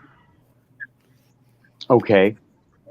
That is a very cool sight. Have you ever reported it to somebody like Nah, dude, I was like 10 or 12 years old when it happened. I was, I told my mom and dad, and they're like, "Yeah, you've been watching too much TV." It's kind of funny. I was trying to tell a couple of my buddies there what I saw, and the reaction I got is, "How much have you been drinking?" I'm like, "That's not the point." Mine was more like it was an Actually, it isn't. aircraft carrier. As if you could float an aircraft carrier up there and land on it and take off from it. Oh, talk about another weird experience I had this weekend. So there's for those who don't know, I am horribly colorblind. The only color I see is red, right? They have these glasses out there that help colorblind see colors. One of my buddies has a pair. And he's like, "Oh, wait, I have something I want you to try." He put them on me. I saw a color for the first time since I was like 3. Absolutely. This past weekend. Oh, awesome, dude. It killed my eyes. It literally killed my eyes. Where my eyes were running. I couldn't focus on anything after I had them on. I had them on like less than 4 seconds. I was not freaking out, but I was kind of freaking out. I'm like, "Wait, what?" I took them off. You ever walk in a very dark room for doing work or whatever? Then you walk outside in the blazing sun, Nashville's blazing sun, and you just want to, your eyes just want to close your eyes because they're screaming in pain. That was the experience I had. Wow. I live in El Paso. That happens all the time. Yeah. I work nights. I got called in today. I went out the back door to go do the regular work, and it was daytime. I'm like, "Oh, light." Yeah, I do that to my son all the time. He'll be in his room with the lights off, watching his tablet or something. And it's dark, and then I come in and turn on the light, and he does the same shit. So, my favorite thing was when I was working at a butcher shop. From 4 o'clock to about 2 o'clock in the afternoon, right in the heat of the day, and in the butcher shop, especially where you're cutting the meat, it's a good 40 degrees. You wear coats and stuff because it's you don't want the meat to spoil because it's too hot. Well, you are used to the 40 degrees weather the entire time. You go outside and it's 2 o'clock in the afternoon, and it's like 100, 90, 100. I've seen grown ass men fall the fuck right over because of the quick temperature shock. So it's like living where we live. Pretty much. Yeah. It can go from 100 to 40 degrees outside in like an hour. Oh yeah, Yeah. it was like Yeah. so. But no, the Appalachian Mountains, they have some of the best stories of weird shit. Going from sci-fi, thanks James, going into the aliens and the shadows to the Irish bringing over their fae with them. Mm-hmm. And as I said before, you either believe or you don't believe. It's either all true or none of it's true. And Yeah, I Well, don't know about that. I think if none it's of it's case by case true, basis. there's no explanation for the things that happen. So right, they try to logic it away, and hello, all these schizophrenic people. Sorry. no, Continue. I completely agree. I mean, I was trying to tell my buddies about what I saw, and they thought I was fucking drunk and nuts, which they were right. I was drunk and I am nuts. Look what I'm doing on a Sunday night. I mean, morning. Depends on what part of the world, America, you live in. I'm hanging out with some really cool people. Granted, I've never met Joseph before, but he seems like he'd be a pretty cool guy. Oh, sorry, I didn't do introductions because everybody was talking at the time. Joseph, James, You're rude. or You're rude. Connell and Joseph. Yes, sorry. No, I'm just fucking with you. But thank you for letting me on tonight. I saw you, Ron. I got home a few hours ago. I'm like, I kind of miss my YouTube family. I'm like, I wonder if any of those fuckers are on right now. I got to talk to DM James for a little bit. That's always fun. And now I get to hang out with some more of my favorite people. Nathan, you're very much becoming one of my favorite people. When I was in Nashville, I kind of wanted to reach out to you to see if you want to go to like a Whataburger or a Fat Mo and actually meet in person. But it's been raining. Well, you know what's doing down there. Yeah, that was when my were you idea like a here? couple of weeks ago. Like, dude, if I was just there. if I was in the same state, that would be the goal. So screw you. Hey. I'm the birthday boy still for another whatever. There will be strippers and hookers and blow. There will be no screwing up. Well, there could be screwing up, but not by you. Anyway. Hey. Let's keep it family friendly. Your Nathan, nephew's here. Joe, go ahead. Hey, You remember the story you just got finished relaying about the Padre of Trans Mountain, right? Yes. I've heard the story totally 180 degrees opposite. Tell me. If you see him, you're doomed to have an accident. Wait, like the black dog? Like a black dog or black cat. Right. If you're a trucker and you see a black dog, you're screwed, more or less. Right. Same with this Padre. shots fired from James L. Jackie. Yeah. I guess it depends on who you are and how you are, your disposition. Okay. I'll go over the Padre of Trans Mountain Road one. You don't know what that's in quick reference time. to. Say that again. I don't know what James' comment is in reference to. The Padre of Trans Mountain Road? No, look at the chat section. James L., look at the chat section. Look at the chat. Last one.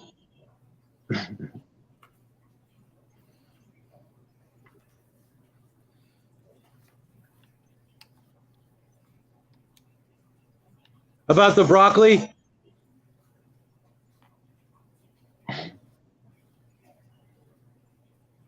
Okay. Apparently, while you're doing that, apparently broccoli raises your testosterone. I don't know what I again don't know what that's in reference to. That's okay. It's a family show. Well, anyway, I will go over this real quick. I guess it has to do with what kind of person you are, because Joe has heard that version where if you see Trans Mountain Road is an old West pass through the Franklin Mountains in El Paso. It used to be a wagon train in Old West days, and they paved it over because it works really good. I mean, they did a good job of selecting this road. And The pass was a better idea, but they didn't go through with it. right. That would be taking you to Rosie's Cantina. Yeah, that's also haunted, but over Trans Mountain Road, um, the version I heard is if you go up Trans Mountain Road, you can see a padre or a monk or missionary riding a donkey. And if you talk to him, he will tell you go this way or go that way. And you do that or you will have something bad happen. Joe is talking about it's the exact opposite, where if you see him, something bad will happen. So it may be an omen, but it's been a legend in El Paso for as long as I can remember, and I've had everyone tell me about that. That is the Padre of Trans Mountain Road, and apparently you've got to talk to him, or so he'll warn you away from the problem, and he'll tell you to go this way. He'll tell you to go that way, and nobody ever remembers the conversation except the direction of which way to go. I've heard it from like 10 different people. And I'm remembering as I've talked to people at gas stations, people that live there, right? People at gas stations, the police, Texas Rangers, Fort Bliss soldiers, people who live there. They know about this thing. And I lived there. I never saw him, but I didn't go up that way all the time either. Okay, well, that is the Padre of Trans Mountain Road. And it's been there since Alamo times. I think that's when it was established. Okay, that's that. Real quick. And El Paso, all of it's haunted. All of it. Just like Nashville. Nashville might not be actively haunted. It's all culty, right? It's all of it. You saw this. And it's cool as hell. I love it. Nashville's got some weird juju behind it. Did you go to Centennial Park? Oh yeah. Okay. Multiple times. Under Centennial Park, there is there's a water system. It was built by the Masons in like the 1700s as a water system. And you can go and Google abandoned Nashville, and this guy will come up. He's gone down there, right? When it's not raining, it's still in use, right? It is still in use. I want to say late 1800s. Sorry. And he went down there, and the pictures he shows, everything when it's not raining like that, it is totally like you're going back in time. Arches, Gothic shit on the wall. You got go this way, go that way, like that the place under Paris. Go ahead. I'm Joe, just go laughing ahead. at the Gothic. I'm just laughing at the Gothic shit on the walls. I mean, Yeah, it's also yeah, it's also used as part of the active sewer system and drain system. Active. So how do you know? Shadow, you had something behind you beside your wind chimes. Nope, it's smoke. Never mind. Okay. Oh, Joe, you will be happy. The other day, Shadow. Okay, Connell. Was it you, Connell, that asked me what keeps you on the right path and you don't, or was that somebody else? That was somebody else. Okay. Yeah, I have asked you other questions, but I don't remember asking that. Okay, Joe, you'll be happy about this. Check it out. Somebody asked the question. Oh, it was Aardvark James in Australia. He was saying, how do you keep from becoming a bad guy in paganism and using magic? And I said, well, to start with, there's the Wiccan Reed. And right then, the wind blew Shadow's chimes for the first time that I remember. And I was like, see, the wind's got me on this one. The wind agrees. Oh, and I was like, yeah. Quantum. I was no, what throws me off every so often is I forget that you have a masked Wookiee mask behind you. So I looked up and I just see teeth. I'm like, oh wait, right. It is an Real quick, hey actual Wookiee James, mask. we got some culty shit here. I live in California, and we've got this place. When I was growing up, I lived closer to it than I do now. Good for you, brother. Good for you. We'll talk about that in just a minute. Um, we got this place called Black Star Canyon off the Ortega Highway, uh, south of where I live here. When I was working as for the forestry department, I learned about this place called Black Star Canyon, and you do not want to get stuck up there ever at nighttime. Well, my friends and I, we were idiots, and we decided to go up there one Halloween. And we knew that there were, tales of these people walking around in black robes and candles and that sort of thing. So it was Halloween. We got ourselves some black robes, and we drove this girl's car up there, and uh, we put on our black robes in the car and got out and started following the people. They were all sort of walking in this direction, and we started, kind of getting in line and, just being quiet and etc. And apparently we had the wrong color candles, and somebody, said some stuff, and, hey, these guys don't belong. And so we hightailed it out of there and barely made it out of there. People chased us in their cars. There's probably 3 or 4 cars chasing our asses all the way down the Ortega Highway.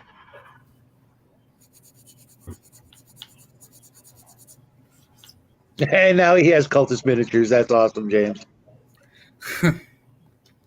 But Joe, my mom used to work on React. You know what that is? Yes, sir. You remember that? Yeah, I think it was Channel. Yeah. And she used to do that because my dad had a gun shop that also specialized in CB radios back in the 70s when they were like the big thing, convoy truckers and all that crap. So I need to get myself a setup, some sort of off the grid communication system. And I'll have to get your recommendations for something that I can set up here, because California can't have ham radios apparently. I wonder why, right? Yeah. I talk to California all the time. Oh yeah, you're not supposed to, but from what I've heard, maybe I'm wrong, but they you're freezing up, Joe. The problem is antennas. A lot of places you can't have a big exposed antenna, and it's usually in your homeowner's agreement. But oh no, we don't have a. Okay. You can have I actually, mobiles. I've talked to ham radio Okay. operators there all the time. In fact, I've got there's a 2-meter channel here in El Paso that's tied by repeaters into California. I talk up and down California all the time. So, it's federal law, not state law. And you can have one. You got to decide what your needs are. If you just need to be able to talk to the boy a quarter mile away, just go down to your local Walmart and buy yourself a family radio service radio. Of course, it looks like a cheap walkie-talkie, but right. it'll get a quarter mile. No, I want something that I can talk to other states. When things go sideways. Okay, we're talking about a 19.5-inch antenna for 2 meters. Mm-hmm. You can put it on the back of your car, nobody will notice. And that can talk to a repeater, and that repeater can talk world over. I remember he had for ham. My grandpa Marshall had one, but he had to have a special license to be able to actually use it without getting in trouble with the FCC. Right. It's called, the first one you get is a tech class license, and that will allow you to access those repeaters. Now, I have a general class license, And that means I have the big antenna. I got a little piece of wire that nobody can see in the neighborhood going all around my lot. And on my own, without going through a repeater, I can talk world over. So, you know, the ham radio is active in California. In fact, there's a few places that we can't talk to. We can't talk to Ukraine right now, even though Wonder why. Yeah, even though we can listen. Nothing stops you from listening. Right. Unless you speak the language, you're not going to get much of it, anyways. You know, it's amazing how much of the world speaks English. That's fair. That is fair. Yeah. Okay, Joe. Have you ever picked up those number stations? Oh yeah, they're there all the time. You can Still. just get a standard. Yeah. Cuba uses theirs all the time. And Where it's just somebody just saying numbers, like a string of numbers, and that's it. right. What do you think that is? Well, it's long been said that those are messages to their spies throughout other lands. But just like any code, you'd have to have the code book in order to be able to tell what it's saying. Called a cipher. You're not a noob. We know the words. You can say it. I don't know. Cipher. I don't know who my audience is. Oh, everybody's watching. This is quantum multiplanar. Yes. So How many eyes we got on us right now? It shows me 7, but that doesn't mean there are more. No, not in the chat. Not in the chat. There should On be up in your YouTube. upper. Isn't there like a little symbol up in your upper left-hand corner that has a little 7. Oh, it is 7. Okay. Here, 7 on YouTube. Okay. So it says 7, but you don't know. I mean, I could be going through some. Say again. There's 5 of us on the. On Yeah, the screen I know here. we have James L. I'm counted as 1, so it's James L. And I'm counted as 1 too because I've got my cell on so I can read the chat. Okay, so we are all accounted for officially, but I know all the bots are watching because every time we get into certain topics, that's when the bots come in, the sex bots, into the chat room in YouTube, and I know they're watching. I know they're out there. They might not be counted on YouTube, but there's ways to watch and not be counted. That is as a watcher. I mean, I took networking and security. Joe was there, and he watched me. He knew I graduated. It's not untrue, okay? And they taught me the security, and I know there's like a million ways. That's why a million ways to get through a public anything. I mean, Russia is probably watching right now. Russia, get a shirt. Buy the Final Faction shirt, Russia.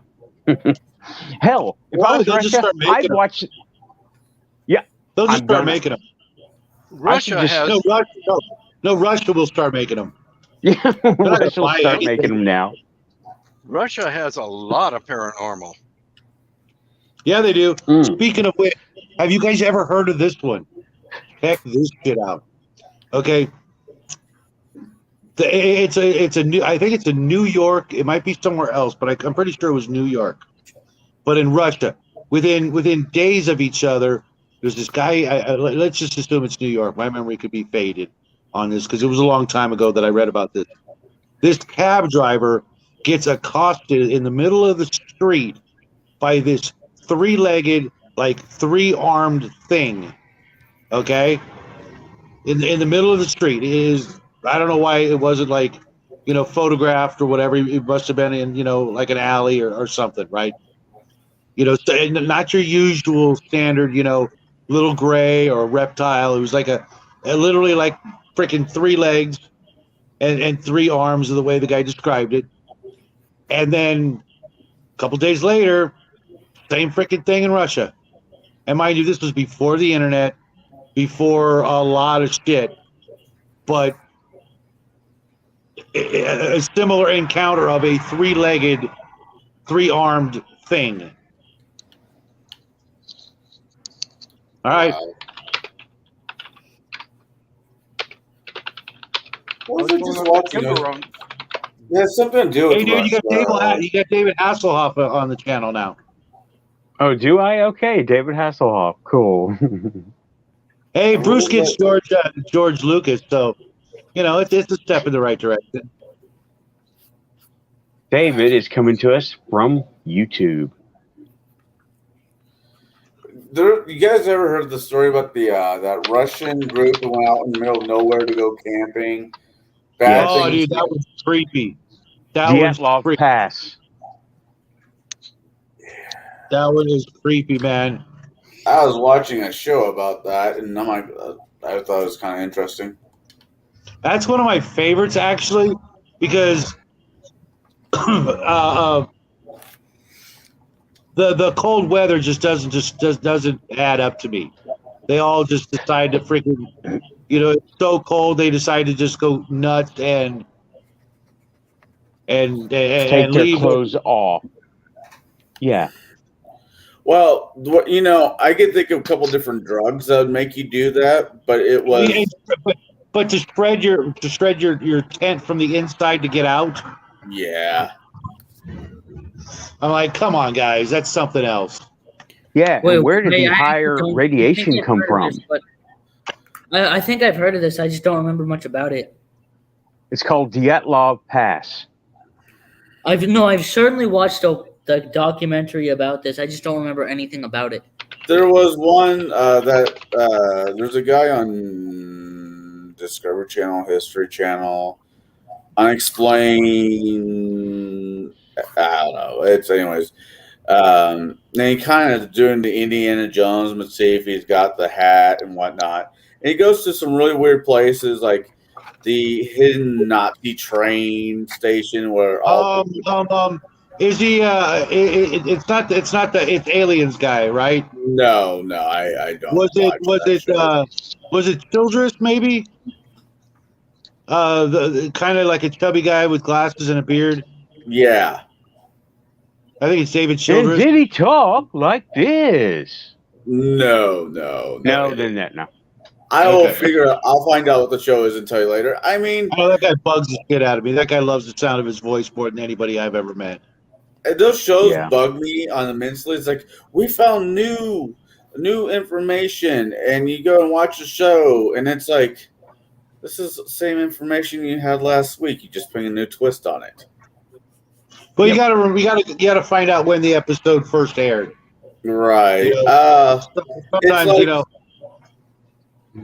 There's this great treasure hunt that's still going on here in America, where this guy was dying. He thought he was dying of something, and he bought a bunch of jewelry that's worth not millions, but hundreds of thousands of dollars, and buried them all over the U.S. Then he had a buddy draw a series of pictures that's all in a book that gives hints where each one is buried. And I thought that was it's a real thing. I've seen the book, and I'm looking at the pictures, and I'm no slouch. I like to think I'm a fairly intelligent guy, and I'm like, I'm not. This is beyond me. Okay, James, we'll be here for a while. Come on back. As a matter of fact, you should be on the show. Pretty You know that, right? than you. He's like Oh, he was one of the original,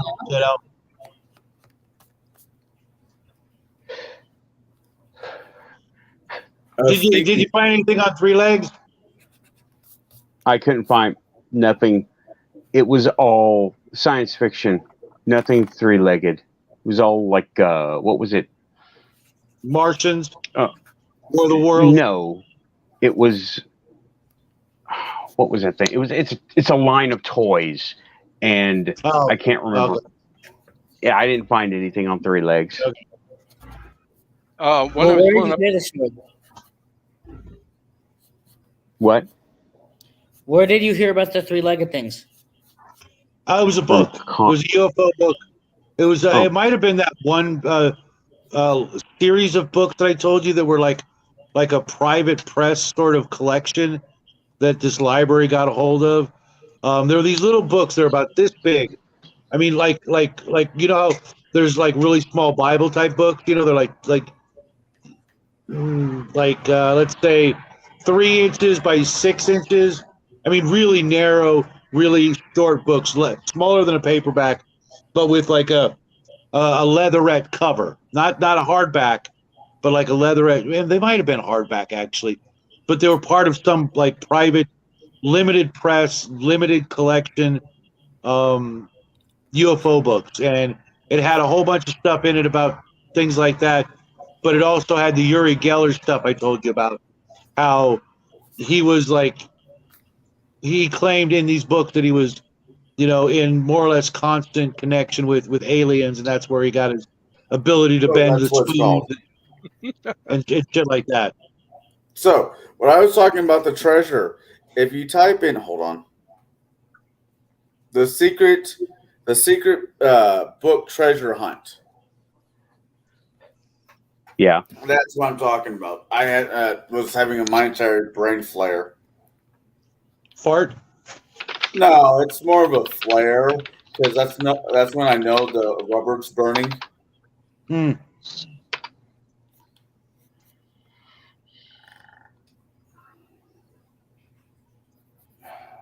Okay. There should be a I picture. found. Should be a picture of a woman standing in front of what could like looks like the Stargate portal. Yeah, I see it. 1982. Holy crap!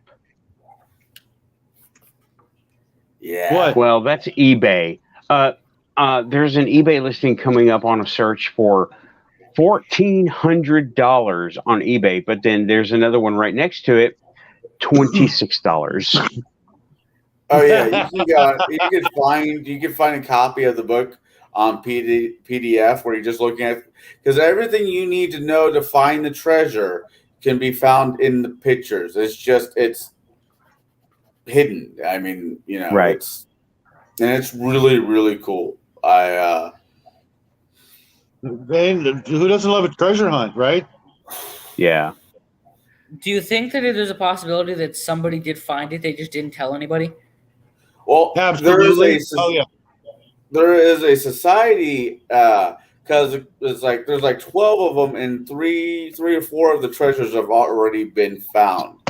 There's a bunch of little treasures, and what you have to do is once you find the treasure box that has a certain item in it, you get a hold of the guy's family and they give you the piece of treasure that it's attached to. So it's old fashioned scavenger hunt, but with some serious zeros behind it. I think I've heard of this. Yeah, I I know I think I've have, but heard it's of it. been a long time. I mean, 1982. Yeah. Yeah, I think I heard about it in the 80s. My grandpa was always a big fan of these treasure hunts scenario, things like pirates burying their treasures and all that. Because every so often you hear about some bloke finding pirate treasure. Like, I was just out there, minding my own business, and I was digging in the backyard, and next thing I know, I have a handful of balloons, a handful of pirate treasure in my hand. Balloons, but that ain't treasure. That's heroin. Balloons. Well, that could be treasure to some people. Don't you judge? No judging. I'm going to judge. I'm going to do it, and I'm going to Isn't do it that a with. job? Yeah, kind of. Oh, I am. I do want to apologize. I came on this show kind of already in my cups.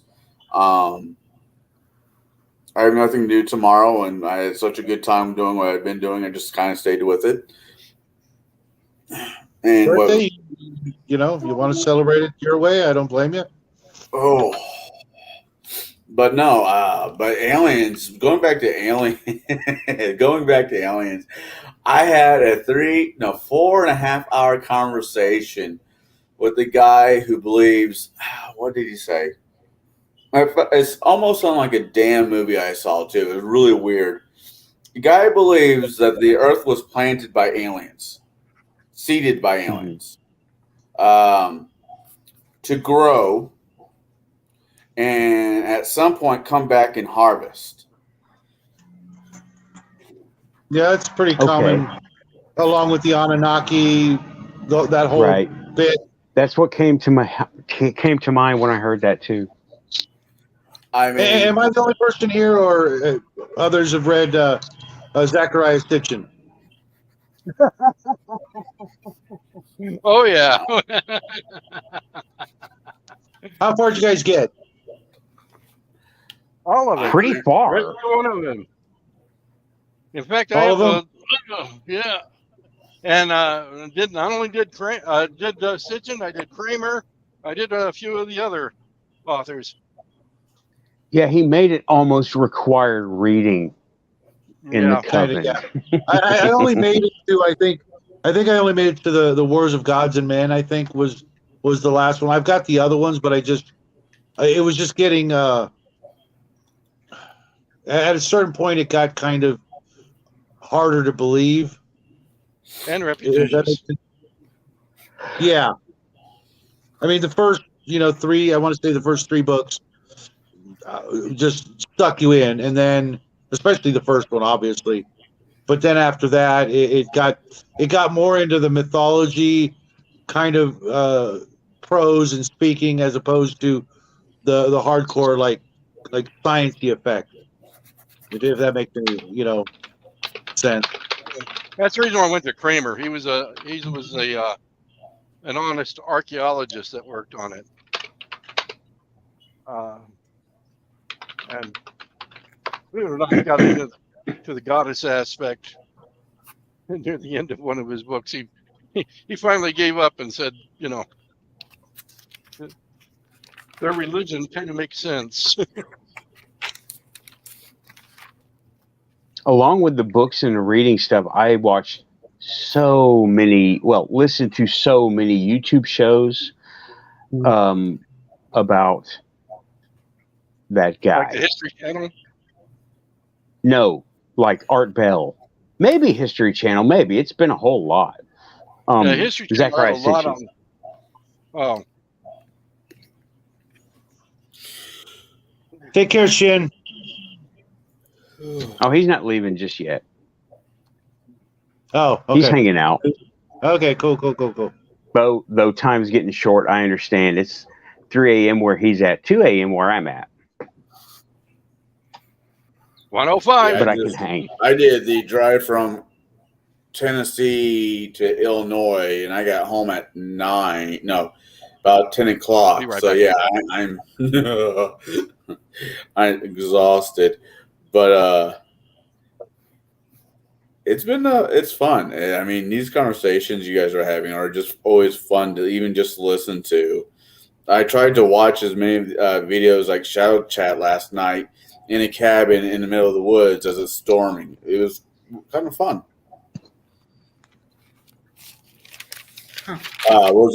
I tried to meet up with you guys. What was on Table Breakers? I'm not really here. Mm-hmm. I tried. We saw that. Yeah, dude, you totally should have contacted me. I would have taken you to all the places. Not necessarily the ghostly stuff, but like gaming stuff and toy stuff and scavenge stuff. I would have definitely appreciated that. This past weekend, I was involved in 3 nights trial. I had a thing for my own going on that I'm working on. All kind of nerdy shit, I guess, in a way, but it's fun. I enjoy the hell out of it. I get to shoot people with bows and with arrows, which is always a good stress reliever. Okay. Does sound like it. We don't have That's to ask many questions here. it's a sport. It's a legit sport. It's you know what SEA is? Yes. Oh, yes. It is the kid brother version of that with foam weapons and foam arrowheads and whatnot. It Yeah, still hurts it's like the amp guard. no, Daggy here. First time I lived in Nashville, we used to have practice over there by the Parthenon. It was really cool.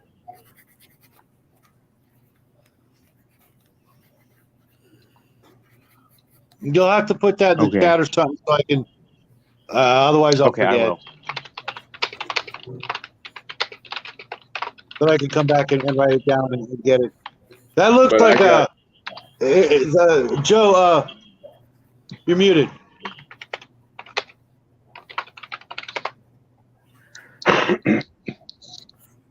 Yeah, Joe, you're muted.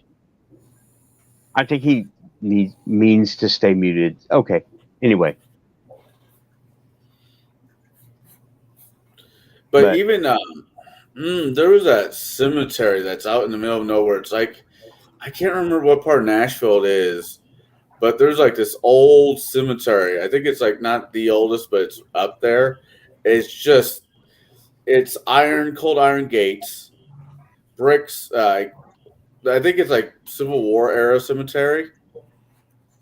And when I was living in Nashville, it's over there in um Lebanon. Oh, Lebanon. Yeah. Oh. Yeah, not my area, but go ahead. And you go in there, especially at the dead of night. I mean, if you're completely respectful and not screwing around, you'll see like, I don't want to say orbs because everybody says orbs, but you do see and feel something. And I've heard stories if you go in there and be a complete and utter dick, you'll hear screaming, outright screaming. I don't know this one. Real quick, Joe, is that like a paperback, hardback, or a pamphlet? It's a hardback or paperback. I don't think Okay. he did it in a pamphlet. Okay, no, just because the texture of the cover looked kind of non-glossy.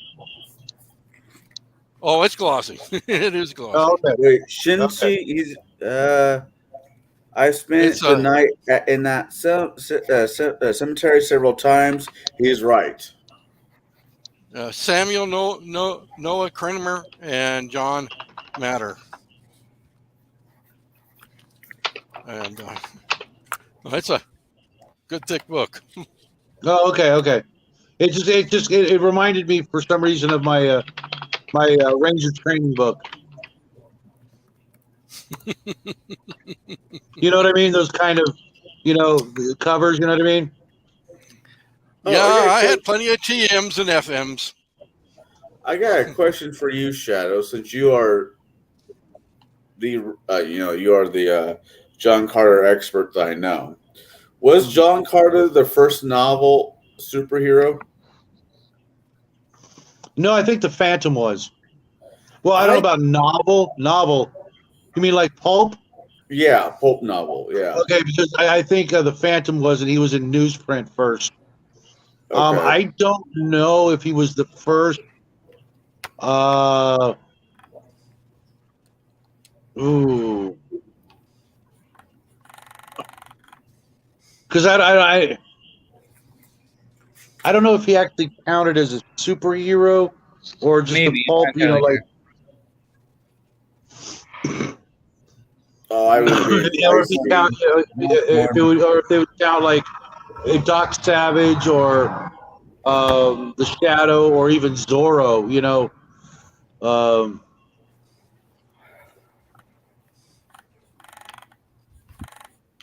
I was just curious because that was another conversation I was having this week, and we were talking about old pulpy novels, and the Phantom got brought up, the Shadow, and a few other ones.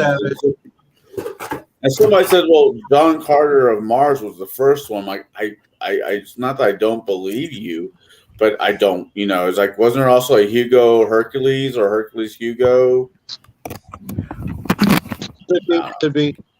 Because John Carter's like 1912, and I want to say there's stuff before that, or technically it didn't start until later. I'm not sure about the designation of the word superhero. Right, and that was always my. Wouldn't That that was even go back to the Greeks? I mean, yeah, that's fair. Yeah, I think though the specific super and hero phrase were relatively modern thing. I think they just were just called heroes or something else. But maybe you might be right though. And then maybe Hercules. Schuster and Siegel might have taken that from there.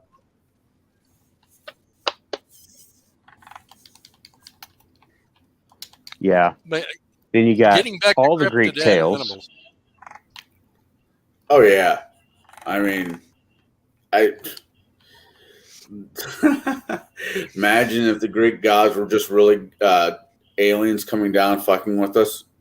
Same with the Norse. You don't That's what Pretty well the say. Sumerian. Yeah. That's Sumerians. Yeah. Also Funny the you American should say Indians. that. These things. Yeah, I could. Yeah, and talk to Okay. any of the Australian Aborigine tribes. The All shining sky ones. people, all star people. Yeah. Thanks, Shin. Oh, Shadow, I sent you the title and author in chat on Facebook. Yeah, I'm looking at it now. Okay. Yeah. I'll have to check that one out because that's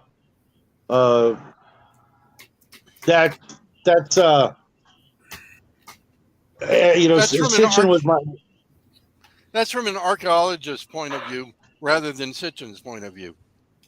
Wasn't Sitchin's point of view based on deciphering clay tablets? The Rosetta Stone, yeah. Sitchin himself could not read the tablets. Okay. He had other people do it for him, he was relying on information he got from the University of Chicago. Yeah. Okay. Which had sent archaeologists down, and they did the translations or transliterations. And he looked at the transliterations and said, "Why would a man step into an arrow? It didn't make any sense." So he said, "It was a rocket ship. Had to be something that could transport him." Uh-huh. I mean, I could see that. Well, there is the big rub with Sitchin. Well, a lot of people say, well, he was interpreting someone else's translations. Yep. And it wasn't firsthand. Mm-hmm. So, yeah. However, there's a lot of cross-referencing you can do with other texts from India. India has very similar texts. You read my mind. Yeah, that I mean, if you go into the that, Vedas even are with, very interesting. Yeah, if you go into that with even half your functioning brain, you can't help but thinking, man, this would make a really cool sci-fi movie. Have you looked at the temples in India? There is engineering there that we can't do now. Yeah. Yep. There, Praveen Mohan, putting it in the chat. He focuses in on a lot of the temples and. Yeah, I think I know who he is. He's kind of a short, pudgy guy. With I know exactly who this guy is. But he's hey, be careful. He's kind of fun to watch. He's kind of fun to watch, but he's a little over the top. He's like, he's like the Indian version of Giorgio. He never answers his questions. He always has questions. But I don't think there are answers. Like he's been, I remember watching. They were specializing on. He was specializing on what was known for the medical science, the medical practices in India, also the local customs, and what you can buy them in gift shops and stuff. It's these little metal tubes, and it's supposed to be okay. I don't remember word for word, right? But what they were used for was when a person was born, they would take the umbilical cord and push it into this tube, and that person would keep it forever. And they don't know why they did that. They're finding out why. Stem cells. They're because that person's pure DNA is in my former stem, right? Umbilical cord. Everyone's is. Yeah. I'm stumbling over my words. I've had a long day, y'all. Sorry. No, But I know what you mean, man. I was up till 1 last night, up at 7:30, 8 o'clock ish. And I've done a lot of streaming over the last, since Friday night at 6 o'clock, 4 o'clock. And between 4 o'clock Friday and now, I've done 6, 13, hold on, 13, 22. Well, I've done 24 hours in 3 days. Jesus. yeah, Was I missed? Oh yeah, absolutely, That is absolutely. a lot. takes Yeah. enthusiasm and dedication. Friday night still stream with Max for 6 hours. After that, I did the game with Bruce. Yeah. After that, I did 6 hours last night. Then I did 2 more hours with Bruce this afternoon, and then I did whatever we're at now. 2 And I might be hours, missing something. 21 minutes. Yeah, so I saw mind you guys. you, I was drunk. it's great. It's a lot of fun. It's therapeutic and sometimes energizing, but there comes a point where I guess the energizing is in reverse, and I'm sending out energy to other people. I just realized. Yeah, technically I burned through all my hours with the last one I did with you guys. Oh, okay. So I'm like, woo, I don't have to stream for her. Well, I'm also leaving, but I can't stream. Oh no. Shin is Have a taking good off. week, Shen. Have a good one, Shin. I'll talk to you soon. There's one part of the story I didn't relay about the Bigfoot convention, but continue. Go ahead. What I was going to say was I'm half tempted to go out west, just like maybe for a couple days, go to like New Mexico, some of these big, alien hubs, and just see it for myself. I'll just dumb curiosity, just because a lot of I wouldn't recommend Roswell. Yeah, it's just a tourist town, and there's nothing there. Or Area 51. It's just, yeah. It's Do just, not go to Area 51. Try Area 52. I want to go to where they filmed Close Encounter of the Third Kind. I want to see the Devil's Table for myself. Montana. Yeah. Devil's Tower, right. Yeah, I think so. Yes, that's what it was. I was reminded real quick of when Shin said he was leaving. I was reminded of one incident I haven't told anyone that happened up there in Gatlinburg when we went to the Bigfoot conference. He was showing me the place. He goes there. He lives local. And he was showing me the place. And we were just walking down the strip. And something told me, stop. Look. And I stopped. He was there with me. I stopped. And I look over and there's Shin. He stopped and he saw me. He goes, he's on to something. And I stop, I look over, and of all these bright, shiny, crazy looking places, right? Touristy places, this is this tiny little lemonade stand. And I go there and they've got their sign and it's just a glass. There's almost no decoration to this place, right? It's not the place that stands out. This place faded into the background better than anything that's like that.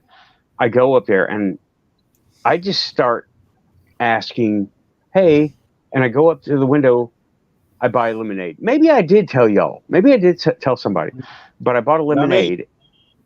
Okay. And while I'm getting it, I'm asking them questions and I sound like the cops, right? I totally sound like the cops. And it's like, so, do you people live around here? And like, yeah, everybody got their Visa cards and shit. No, it's not that, right?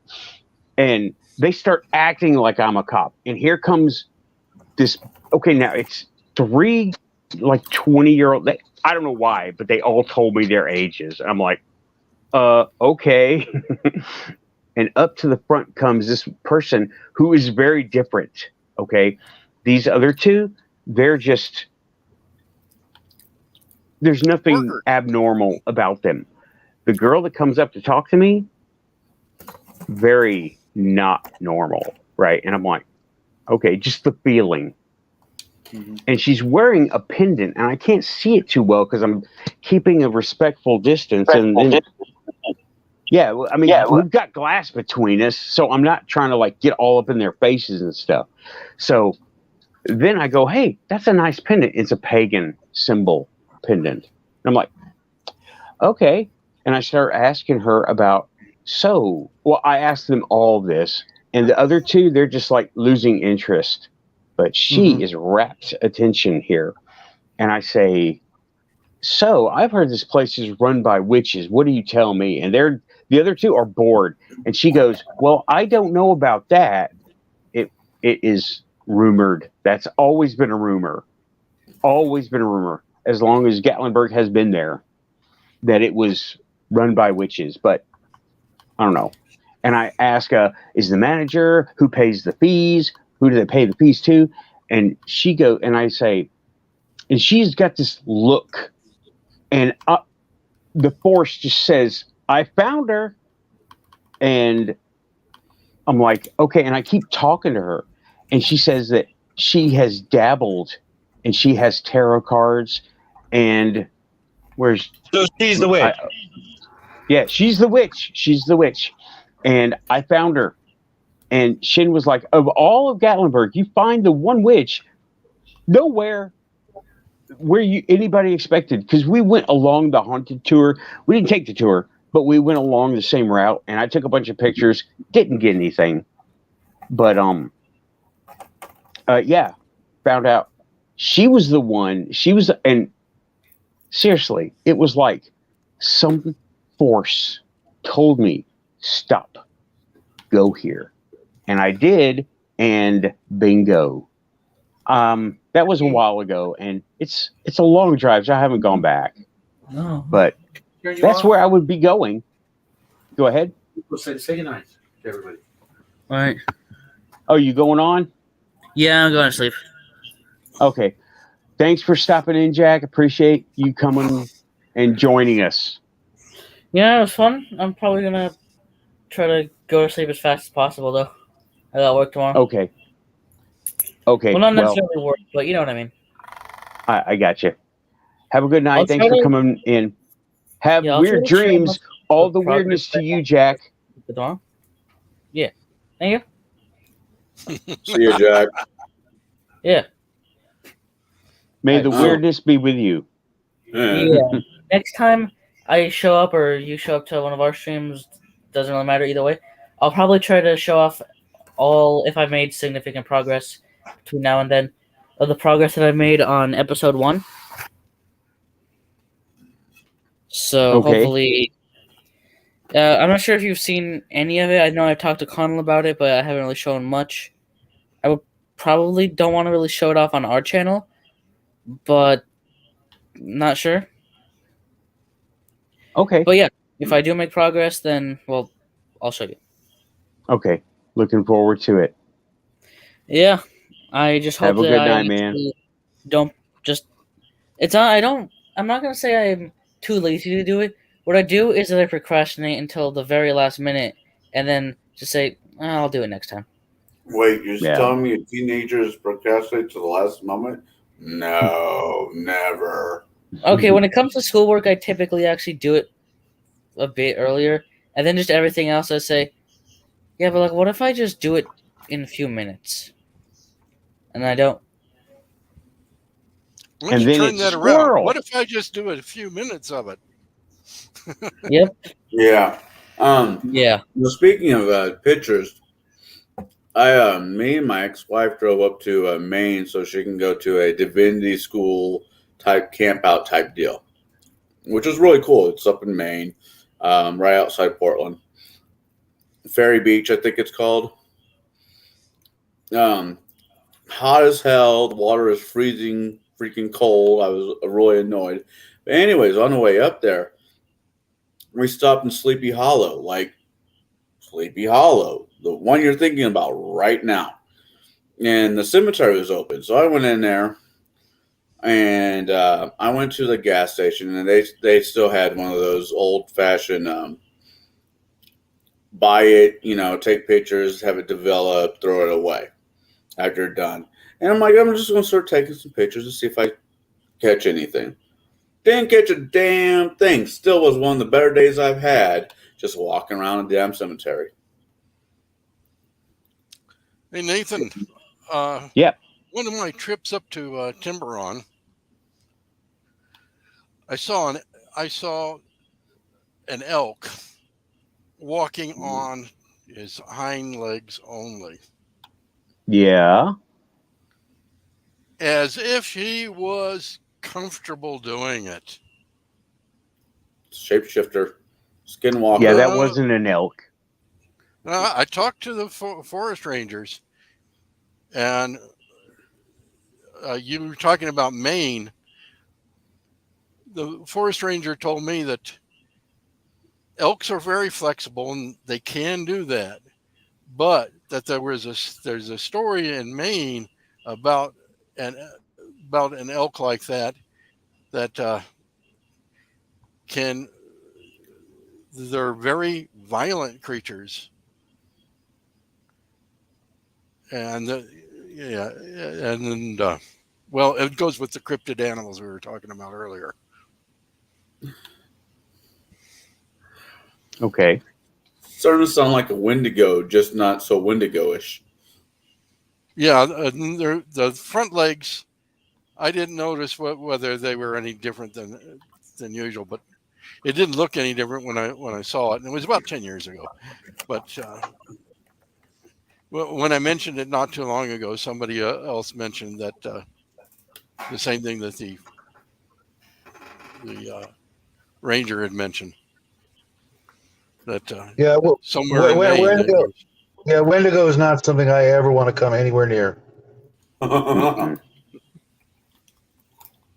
I don't know. If I had to choose between a Wendigo and my wife, I might pick the Wendigo.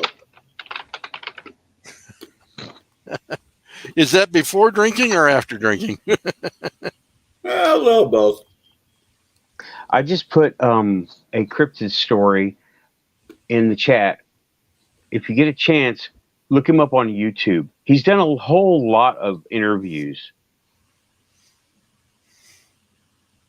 Very interesting story. Wendigo is involved. That's what reminded me of it. Man. I mean, all joking aside, man, Wendigos are some nasty piece of Native American work. I mean, Yeah. Oh, talking about nasty pieces of work. Have you heard about the problem we're having out here with the deer getting rabies and literally I have heard. becoming zombie-like? I've seen pictures of them. I didn't know if that was just a YouTube thing, just being YouTube, not YouTube, Facebook being a Facebook thing, or if that was a real thing. No, it's a real thing. The hunters are having problems with it. Zombie rabbit, zombie deer. Right. I have not heard that before. One would almost call that, if the deer attacks the hunter, poetic justice.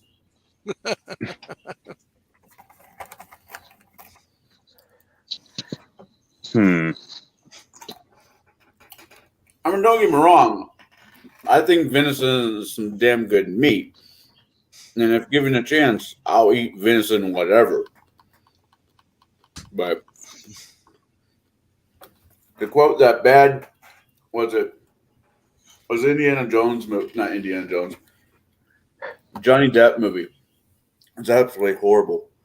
But he plays a Native American Lone Ranger. Yeah. Something is wrong Skipped with it. nature. What? Skipped it. Skipped it? Yeah, you're better off. I skipped it. Well, my oldest kid wanted to see it, so I'm like, I'll take him to go see Lone Ranger.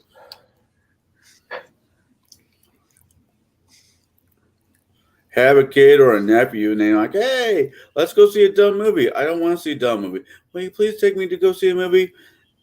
Yeah, okay, whatever. Oh, you know what? Speaking of dumb movies and references, Ghostbusters, the original Ghostbusters, all of that stuff. Joe, it's straight up Sumerian folklore. Straight up. God. And I've heard this one guy talk a couple times on different shows, and he goes to the Ghostbusters, and But it's all not a of dumb that movie. oh no, it's a good movie. It's just at the time it was like geared towards the kids and toys and all that. But yeah, Ghostbusters is one of my favorites of all time. Oh, trust me, I And- had the toys. Yeah, they were too expensive for us. We couldn't get the sorry. Ghostbusters toys. That's all good. Things have I was changed. too old for the toys. Yeah. Oh, you're never too old for toys. Okay. I had But the yeah, pack all that- and the trap. I have a couple of the modern ones, but I've got one classic pack somewhere. I got it as parts, and it's just a big hollow thing. But anyway, all the mythos behind Ghostbusters is all Joe. It's all Sumerian. All of it, every bit of it is Sumerian. Go and check it out on YouTube. I don't recall enough of it to Including say mine? much about it, except, huh? Including the slime? Ectoplasma. Yeah, including the slime. All the characters relate directly to Sumerian folklore, and they portray I want to say Sumerians. They portray the ghosts in Ghostbusters as the bad guys, but they're not really the bad guys. They're not really bad guys. They just have a certain angle, you know. But yeah, there you go. There's some. I mean, and they hid it in pop culture, and they dressed it up, but the stories are straight up all Sumerian. Gozer? Yeah. Are you a god? Yes. Next And- time somebody asks you if you're a god, the answer is yes. Sorry. I know I knew someone would say that. And I was hoping it would be you. But yeah, Would you? references. Sorry, best References line and is all. aim for the fat. Best line in that movie is aim for the flat top. Yes, it's true, Your Honor. He is dickless. Yes, it's true, Your Honor. This man has no dick. Yeah.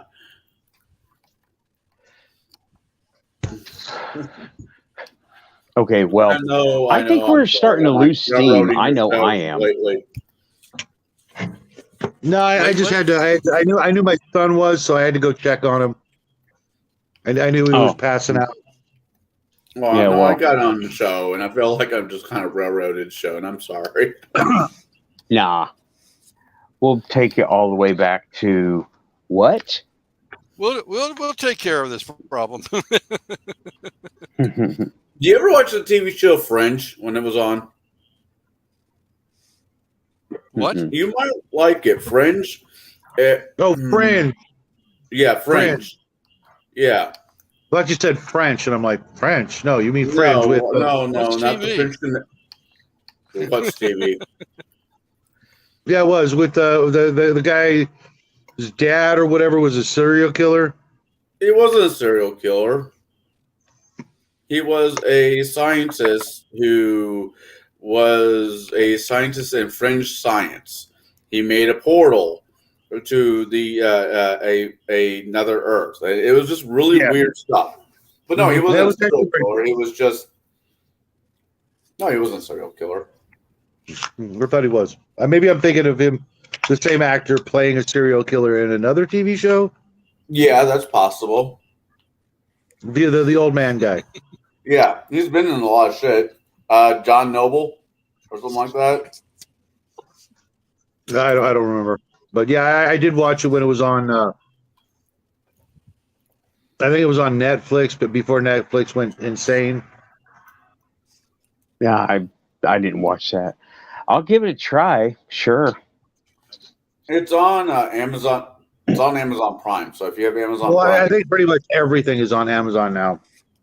a few things that shouldn't be on Amazon too.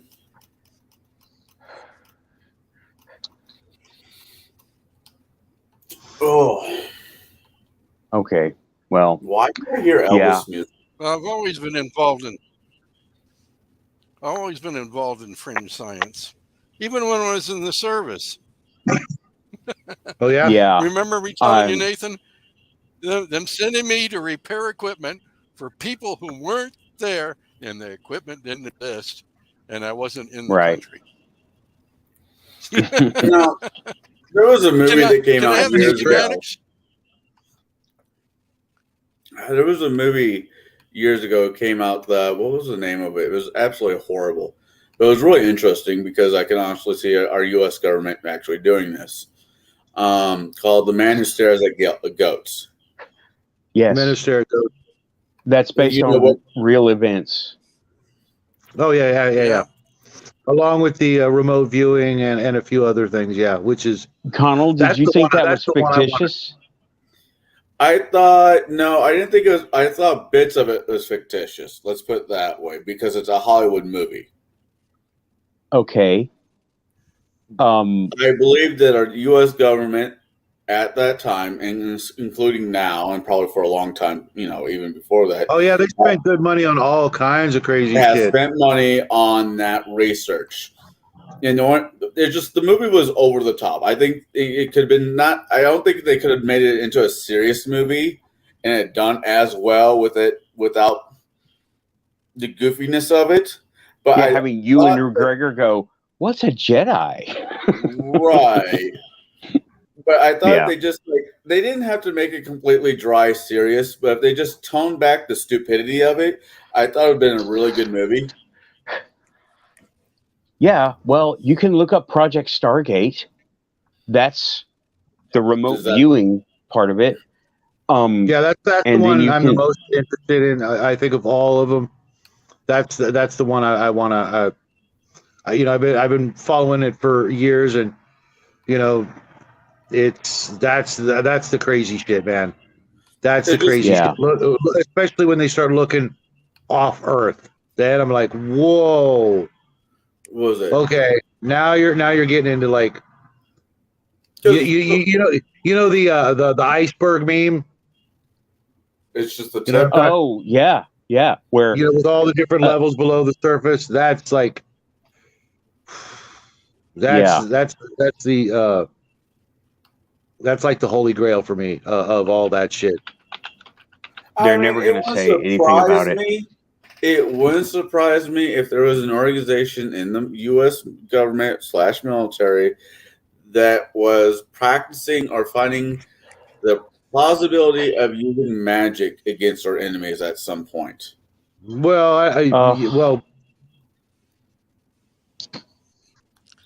Actually, it's no joke. It's an actuality, especially during the Cold War. That was just like, oh man. Anything the Russians can do or think of, we need to think about it and learn how to do it first. Hold on. Joe, you're up. Yeah, I'm trying. they did take aspects of magic. In fact, even your football players and your basketball players and all your sports people have borrowed some magic. What they do is positive thinking. And Mhm. also, before they play the game, they envision what the game is going to be like. That is an aspect of magic. Right. All right, I can get behind that thought. I think my new Although catchphrase is I right think in back to recent times, quantum. I think in recent times though, within the last 10 years, it's become more like wrestling instead, or rollerball. Where they know who's going to win because that's the way they want it, as opposed Yeah. to they've even said it's there've been people talking about things like that the games are thrown so that certain people will end up at the end of the year where they end up to control the masses. Say it's not so, Joe. Shoeless Joe, Yeah. 1930s, 1920s baseball player. If you will build it, they will come. Supposedly, he was caught with a few other players scamming points off, placing Oh, yeah. bets and working the game Babe where they would. Ruth was even. Yeah, there was another guy, Charlie Hustle. It was a baseball player, another baseball player. Mm-hmm. I was never a pro. I was never a pro boxer, but the pure idea of throwing a match is so appalling to me. I would never fucking do it. I just would not show up. He forfeits by not showing up. Fine, but I would never lay down for anybody, even if that would be the end of my boxing career. Well, to put it bluntly, had you refused, it would have been the end of something else. That's fine. At the end of the day, at least I still have my pride. Yeah, but Well, like I think MMA. I think Ving Rhames said it best. Pride's a motherfucker. You got to work through that shit. You feel a Like in sting. MMA, That's pride. Fucking with you. Go ahead. Sorry, Joe. Go ahead. You're up. You're same wavelength, man. like in MMA, I've had to decide to stop a fight because either I or my opponent were going to go to the hospital, and I didn't want to go. So sometimes I've had to throw them that way. Mm. See, I don't have context for that. I don't have context for the boxing throw match. I don't know where y'all are coming from, but that's cool. I'm It'll sorry. wrap around back to the quantum eventually. Well, here's a thought. It tangent off the sports Yeah. thing. Because I think the way it is, if physics works the way it is, and we all have force fields around our bodies, so even though we think we're touching something, and technically we're not touching somebody, if I am boxing under the same pretense that I have not magical, if I have a quantum field around my body, am I really hitting somebody else who has a quantum field around their body? That comes to looking at Einstein and him saying that reality. How did he place it? Say it. Reality is an illusion, but it's a bitch of an illusion. Yeah. Joe, I haven't told you this. I don't know if you saw my post. I've got some dicyanin goggles on the way to me. Excellent. You think? And have you tried them? I have never tried them. Oh, What was that other Well, question, you're gonna have Shadow? to do a product. You're gonna have to do a product review And then we're gonna have to give I a shout out to James's last comment. shout out to James's last comment: MMA models, mysteries, and aliens. Again, no context. Okay. And models, as in the Mixed things we put martial arts. together. Okay. All right. Mixed Yeah, I martial got arts some. and models. Yeah, I got Go the ahead. like. I have established myself as the mystic at my work because a few months ago, the CIA released a whole bunch of UFO sighting investigation reports, Yep. and I passed them around to the people I thought would be interested in them. That's one. And then the Dyson goggles came on sale from this guy who is local here in Nashville, but he doesn't have a place. It's museumoftarot.com on also all the socials. And well, I ponied up for a pair, and they're on their way to me now. And I uh, downloaded and printed off several copies of the Navy historical record of the Army using them in Vietnam or using dicyanin as night vision. And it's some trippy stuff, y'all. I mean, we're talking about military projects and things. Dicyanin was abandoned because it gave unpredictable results. One of the unpredictable results, yeah, you know what I'm talking about, Also headache. was the decalcification of the pineal gland. I want that. Yeah. They didn't, okay, they examined the soldiers that were using them, and they found the pineal gland had begun to decalcify and basically wake up. So I want some of that. Okay, I got And a question. also- How do they examine the pineal gland? MRIs. I'm guessing MRI and X-ray because Okay. Well, Or was it the an way they autopsy? oh no, not autopsies. Okay. That was not actually covered.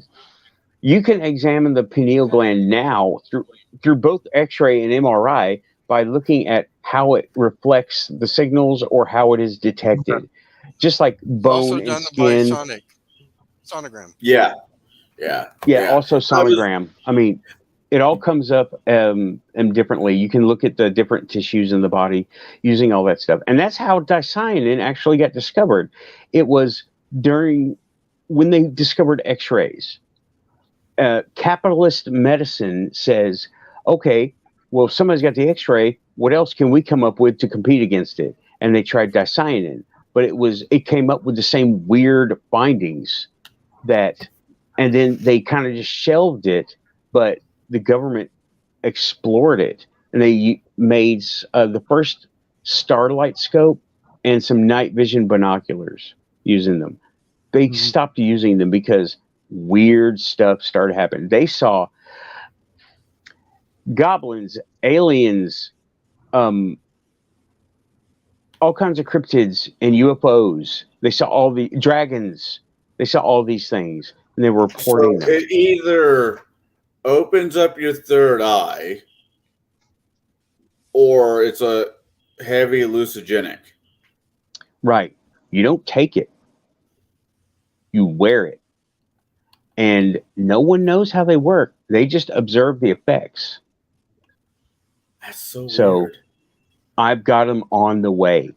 They're supposed to come in at the end of this month. So apparently it takes a long time to make them. And I will be, they're noted as being aura goggles. They're useful by reportedly 90% of the population. And immediately you're supposed to be able to see people's auras. But then after a while of using them, I'm going to do 2 reviews. Immediate unboxing, right? Like toy review. And then I'm going to do follow-up reviews. Maybe more than 2. I'm going to do after a week, after a month, or whenever something happens. And whenever something notable happens. Okay, you get them and you start using them. How do they affect your regular vision? apparently they don't affect your regular vision. They appear blue, like blue sunglasses, Okay. altered states, possibly, possibly. Um, you see blue. You can't record the effect other than the blue tint on a camera. Okay. Everything is done to your mind. It's Okay. not done optically. That's what I was thinking at first. But if you Because get the I'm $20 wondering, pair, how long you can wear them, and do normal stuff. oh, well, everyone who has a pair that has written any kind of opinion on them say you can do normal stuff all the time. Just expect to see other things there. And My question in all this, and I'm not by any means trying to rain on this particular play to dampen the optimism, but I'm a skeptic at best. That's just how I am. It's nothing personal. me Just, too. Okay, so the best case scenario is there's two ways to look at the best case scenario is it works. You see the other side of the never, or the other side of the veil. Option B, it doesn't work, because if it does work and you actually do see the other side of the never veil, they might be able to realize that you see them, which could make your life a living hell, in theory. Or the upside of it, be more entertaining. I don't know that I put it I that could way, see but several more options than that, but okay. Yeah, I'm trying to dial down my. I'm going 100 different miles with this, so I'm just trying to Okay. dial it. Because if creatures of the other side wanted to be seen, they'll let themselves be seen. It's when you hear stories of them being seen and them not wanting to be seen, things go Joe's got sideways. something. This is me and Joe's cup of tea, y'all. Go ahead, Joe. Okay. At least, right, when I was working in the military about this, uh, it was blocking most of the optical range. You were only getting slight bits of the range. It was uh, de-energizing some of the blue light, the ultraviolet. It was de-energizing some of the blue light, and it was energizing some of the infrared light. So that would bring those two areas just beyond our normal vision into our vision. Interesting. It makes me think of anytime you hear somebody have a dog and they're just barking at something that you can't see, but their every vision is, single freaking day, yeah. but they see something you don't. It's a leaf. It's a squirrel for my dog. Or But yeah. they're barking at in an empty room at the wall or a closed door, and there's nothing on the other side. I mean, listen, I want this to work out really well. This sounds really, really cool. I'm just more, I don't want to say a skeptic. I'm just more, what's the right word for it? Superstitious. It's skepticism. Oh, no, don't be superstitious. Be skeptic. Yeah. Because if I say skeptic, it sounds like I'm insulting somebody if I say I'm a skeptic, because I don't believe what you believe. And that's not the case. I do believe what you believe. I'm just looking at the downsides of how bad can things go. I think I can explain that really simply. You guys remember the movie From Beyond? The H.P. Lovecraft. It was a movie. Guy makes something that lets you see the other side, and then the other side sees you, and it doesn't end well. Oh, basically Half-Life. I didn't see that. Yeah. But It's a video game. it's essentially, the guy creates a device. It's not a goggles or anything, but he starts being able to see the other side, and the other side thing like comes inside him, and just causes a whole bunch of shit. Better Right. yet, you ever watch Rick and Morty? No, never. Oh, never mind. There's But a I do have a thought though. Okay, you're buying these online, right? Yeah. Okay, how much? $200. Okay. Now, Ooh. okay, no. Um, is it like an out of the way location kind of thing that you're getting them? Like I mean, it's not obviously a big advertiser. It's not like No. as you're not getting them from Alex Jones kind of thing. It's like a really No. small No. sort of thing. Okay. Yes. Now, if these things work, right? Wouldn't you think it would maybe possibly kind of sort of get the attention of other people who don't want you to get a hold of it? oh, Mhm. why Actually, didn't I Ghost think about Hunters this equipment before? has them. Why did I not think of this before? I guess the best example I could use is the Roddy Piper movie. He puts on special sunglasses and he sees They live. They Live. That's it. They They Live. live. Yeah. Obey. Yeah, I know Okay, that one. Right. Consume. Breathe. Consume. Ghost Assume. Hold on, Joe. Go Ghost ahead. Hunter Ghost Hunters equipment has them. Mm-hmm. They're more of the military style, and they are about $80. Okay. I don't have faith in them because I don't know. That's like I don't know. I don't have any faith in those guys. Okay, I have faith in Okay, EM detectors. it looks like the old military equipment. To be honest with you, it looks like surplus. It Probably is could surplus. be, or well, I can make a prop that looks like surplus pretty easy, but it doesn't do anything. And but okay, Joe, your question. real quick. What were they initially used for? It was for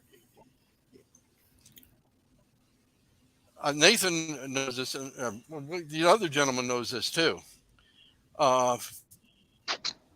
People who are colorblind can make out shapes of people who are in camouflage. And it was also used to extend our vision at nighttime. Okay. That's why I have good dark vision and I can. Yeah, that makes sense. Because I Okay. can look at one. So how is the military using them then? With They're not with using them now. What they how started were out they? using them for was the first version of. Do you know what a starlight scope is? Oh, absolutely. It was the first version that was rejected by the military because of the weird things people were reporting. Also, Okay. some night vision binoculars, and Okay. also same thing happened. They were rejected because of the weird things reported. They said, "Well, And that so is not we don't want our GIs shooting at things that aren't there. right." They don't Okay. want to be. So Or Go ahead. that are there, but not within our field of vision. and Or then not bullets may in very the well go battle. right through. Oh yeah. You're shooting at something, and the bullet's going to go right through it, whether it's there or not, type of thing, Right. because it's out of phase or in a different vibration or frequency. Or okay, and they didn't just make this completely off the books, not available, because there's a whole lot of technologies that they will They not allow tried. you to They tried, but apparently, whatever ban was lifted. I don't know the whole story about make. it. No. I don't mean ban. I mean just disappeared. Oh, Oh, they tried. there's certain things out there. It's like going to the automotive. people have made cars that run on vegetable oil, or all these other things other than gas Or water. or water. And the oil companies, for better or worse, decide, oh, wait, we gotta make these things disappear before it shows up, and everybody wants one. Yeah, no, I'm talking even more so than I'm talking about the stuff that nobody's ever heard of, kind of Well, thing. I'm just using that as an example. Right. No. I mean, but people have heard of all of those stories and just chalk them up to anecdotal or, fringe or wacko jacko or whatever you want to call it. I know for a fact there are things that have, like, there are 3 people that know about them, kind of thing. The guy who made them, the person on the phone line, and then that was it. And then there's no trace whatsoever of those kinds of things. I know back in the day, Kodak was highly involved in some things, and those things never saw the light of day. And I'm wondering if this is, one of those kind of things, and they just didn't do their job well enough, or it got out, and it got out it got out of their control, and they couldn't do anything about it. Too many people knew about it. Okay. But hey, guys, I'm exhausted. I love talking to all of you guys. Joseph, Joe, whatever you want me to call you, it was a pleasure meeting you. And yeah, colorblind, you're absolutely right. Say that again? Siagame. Well, try It's to pronounce positive. that. Okay. Kind of like Hawaiian. It's Sumerian for hello, goodbye. Yeah. Gotcha. German. Yeah. Tschüss. Well, you all have a good night. Shadow, I will see you later on this week. Tschüss. And have a good one, man. Thanks for coming in. Stay skeptical, and may weird times be with you and the Force. May weird times always grace you with a smile. How about that? Almost like a Chinese blessing. Yeah, oh, that's not a blessing. That's not a blessing. All right, Kyle. We'll see you soon. All right. Yeah. Yep. I'm going to pass up. Y'all, good night. Good night, man. Good night. Have a good one, dude. Alrighty hey, then. And then there were 3. Mm-hmm. I wonder if Nate. I wonder if James is still in the chat, because it's still got 5 people, which means what? One of them's me, one of them's you. So there's still a couple people out there listening. I put in the chat a little while ago. I had all kinds when I started talking about the Daishainen and the history and stuff. I started having all kinds of weird sounds start to happen, like chirps and beeps and little things. Mm-hmm. Some of it might have been from my phone. It could have been a notification from my phone, because there was the one. No, it was like in my device. It wasn't a sound it was being picked up. It was like in my device. And I'm like, okay. Cool, James. Hi, CIA. Hi. The FBI is asshole. FBI is asshole. James is still here. I saw that. But yeah, I started hearing all kinds of clicks and beeps and little weird electronic sounds, as if somebody was clamping in. So, like CID. Right. Yeah, well, because this is their AO. Yeah, they don't want you and me together. No, they don't. They don't want. I mean, okay, I was top secret. He was above top secret. That's no secret. And Shadow's not talking about it. Yeah, Shadow, you're civilian. You're collateral, bro. You're bait. You're probably bait by the CIA. No. Joking. I'm No, joking. it's a totally different thing. But yeah, no, yeah. I definitely want to a pretty detailed report on these devices, and uh, I might have to get some. Let's just put it that way. Well, okay, what I have learned is that people who buy these things and they wear them for a long time, it can they appear to be conditioned. Now I'm paraphrasing, where you don't need them for very long before you can do what they let someone do by without them. You can and if I don't need them anymore, I'll send them to you, and then you will break out of the shell too. Actually, I've been pretty good at avoiding certain things, so I'm hoping that's going to help.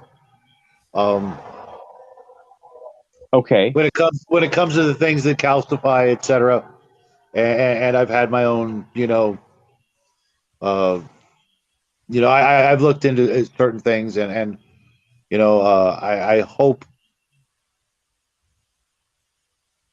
Sorry, something weird was happening. I just had beeping. We heard it. Oh, you heard it that time? Okay. Was it something on your tech end, Shadow? No. I thought I thought I heard my son moving around, because one of the things I'm hearing is like a cross between like a waterfall and when you hear people um Now, I hear something on your voice as you're talking, as if there's somebody else talking in the background who right, didn't need to be heard. but it's modulated really weird, right? Right. It sounds And my like son's there's no other devices on that can make any audio, and I'm out in the backyard. Yeah, sounds that like shit. Beep. single sideband. Right as you said that shit, it was shit beep. It sounds like single sideband.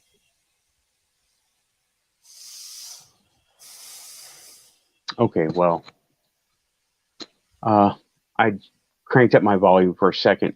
Wait a minute. Somebody say something so I can test my volume? Testing. Okay, I FBI can is hear you. echo. Even more testing. Okay, I can hear Yeah, you. it's a weird backgroundy noise, and it can't be coming from here. Car. Sounds like a racetrack again. Yeah. You know what it kind of reminds me of? It reminds me of Empire with the probe droid code messages they were receiving. You know what I mean? It's that weird sort of. It's not just static. It's something There's a because of pattern. the There's a pauses pattern in the noise. Yeah.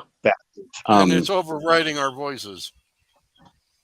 yeah. I mean, can't they just let us have our fun, bastards? Beep. Hey, back in the 70s, I got hold of one of the CIA uh, listening devices. It was a Mm-hmm. Radio Shack speaker. The little battery operated amplifier speaker they'd clip on the Mm-hmm. phone line. It was low tech. I mean, Yeah, but sometimes that's all it takes yeah. with the current technology as it was back then. Because it was all low tech. Everything was low tech. You sure it's not an echo? If it is an echo, it's a modulated echo.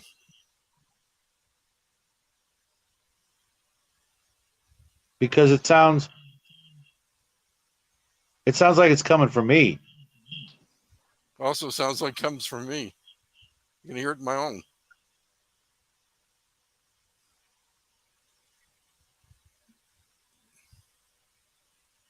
James, is it you?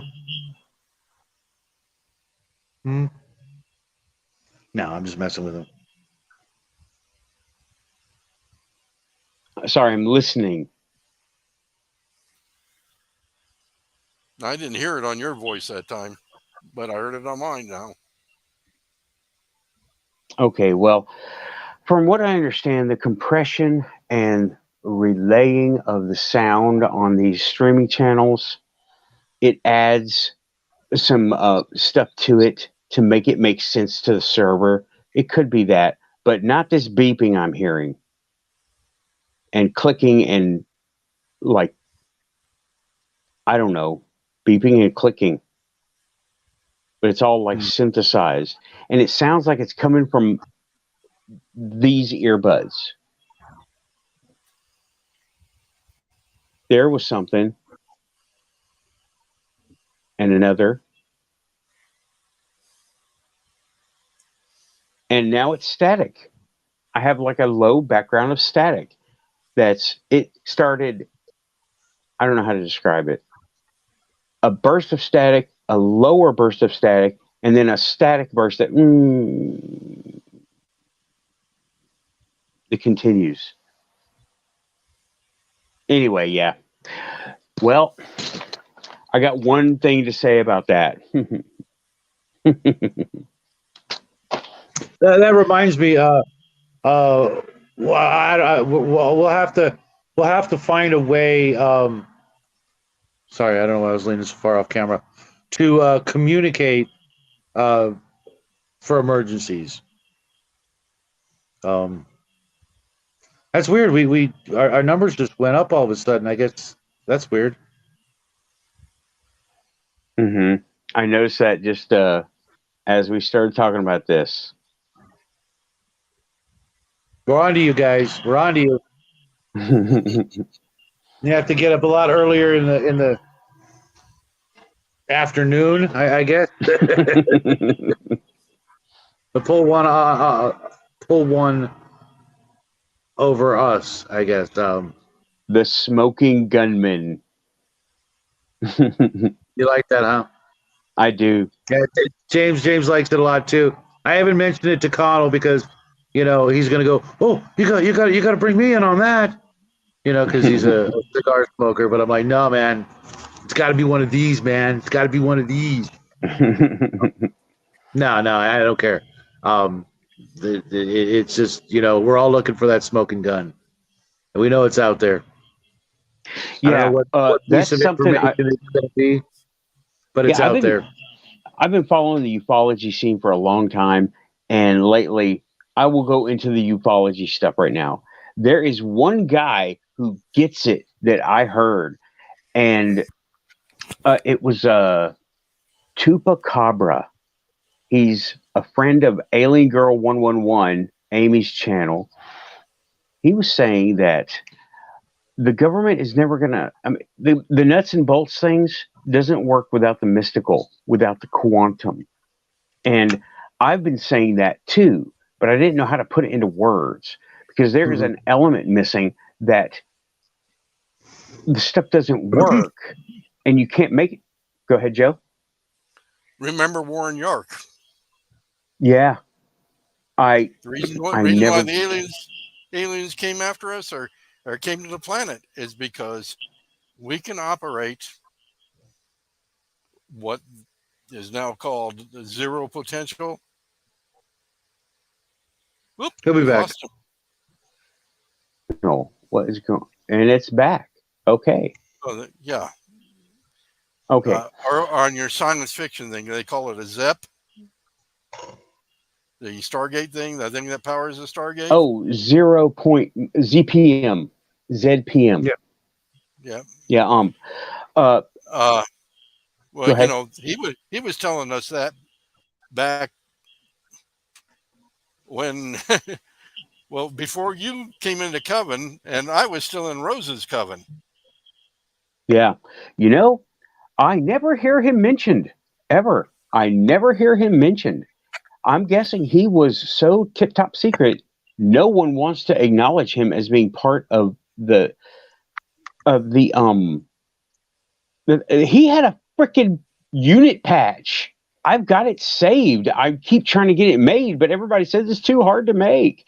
And I'm like, make this unit patch. He took it off of his old jacket and he posted a picture of it up, and it's all he's got. And I need to find that. He, Let me see. you can find Go his ahead. papers online. Yeah, Find his papers I've got them online all if you look saved. for 'em. As many as I could find, I got them saved. But Yeah, real quick, James, I think that that project was canceled, to be honest, or at least pushed back.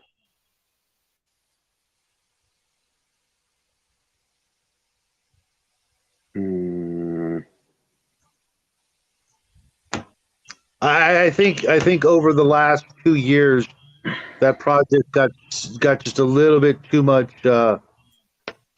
exposure, and people started talking about it a little bit too much, and I think they had to push it back or do something else, maybe with more practical special effects, if you guys know what I mean.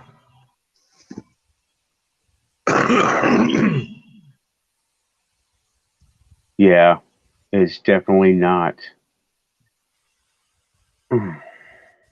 Yeah, I saw what Okay, you wrote there, James. Before it got zapped. I don't know if you zapped it or somebody else did.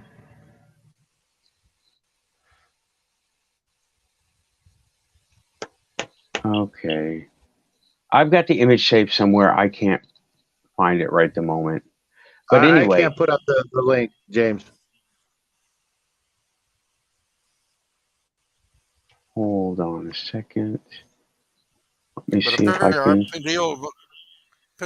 pineal gland will operate their equipment. That's a There's another possibility. person. There's another person who says very similar, and it's R. Keith Andrews. I mention him all the time because he is definitely onto something. Says that we are kept in at bay because we're dangerous and unpredictable, and we have the native and natural ability to uh, affect. He calls it 0 point energy. Mhm. All those Hey, isn't visualizations. Greer talk about that too, though? Yeah, but Greer tries to sell it, and I'm not. Greer has a slant. He has a money slant, and I just don't even talk about Greer. Okay. But Well, Yeah. yes, Warren York came to me because he was interested in what magic users were doing, and he wanted to try to fit his scientific knowledge with what we were doing. And he shared a lot of information with me. And later on, I think he shared some with Nathan. He's passed now, but he shared a lot of information with us, and we could compare the information he was getting from the military with what was happening in circles, and it was interesting. yeah. Um, Shadow, I just made you a moderator. You can now post links. Oh, okay, cool. And Um, yeah, something that the visualization stuff, right? There are several little exercises anybody can do, and I have one that I tell everybody you should try this. It's called the candle trick. Joe, I think you remember this one. You can take, okay, a little candle, whatever. The longer burning, the short, fat ones work the best for this, right? You can take your candle and put your flame right here. Put your flame right here. Um, and then start doing this. The uh, the flame will dance. Obviously, you're displacing the air around it, mhm. right? Okay, you can do this, and as long as you kind of halfway concentrate, you can back away, back away. I've done it from across a room, but I always had to start at the candle. And I had someone almost lose their grip one day. Go ahead. No, that's all right. Okay, Doesn't involve but candle on mine. I had someone almost lose their grip. They couldn't. They were like, they started sweating and stop it, because they didn't understand what was going on. And I don't understand what was going on, but I've had that happen, and you can do it. If I had a candle, I'd do it for you right now. But I've only got so much field of vision, and this wire only stretches so far.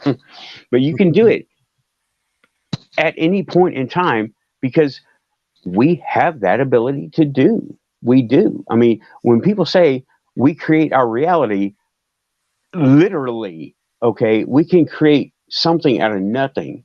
And there's this one crazy guy. Um, he did. Okay, what was his name? Riley Martin. Does anybody remember Riley Martin? He was an abductee experiencer, so he said. And I think he was from Louisiana. And he said that he was taken on board and he was used as a subject in like games and demos as disposable. He was the circus animal to them. Somebody just put something up. Hold on. And okay. They put him in some kind of an arena with this alien being that was supposedly he was like, yeah, watch me kill this helpless stupid animal they call human. And he turned it around on because he in his story he turned it around by manipulating that kind of energy that we are said to use, but we're too dumb to realize it. And he won the fight. He wasn't supposed to win the fight, and they tried. According to him, they wanted to kill him, but the moderators of this match said no. He obeyed the rules, and so did you. You lost fair and square, and they took him back to wherever he came from. And the guy left broken. The other being left broken and mangled. And it was like, okay. And that's one story that stuck with me this whole I've time. never heard the story before. Yeah, Riley Martin.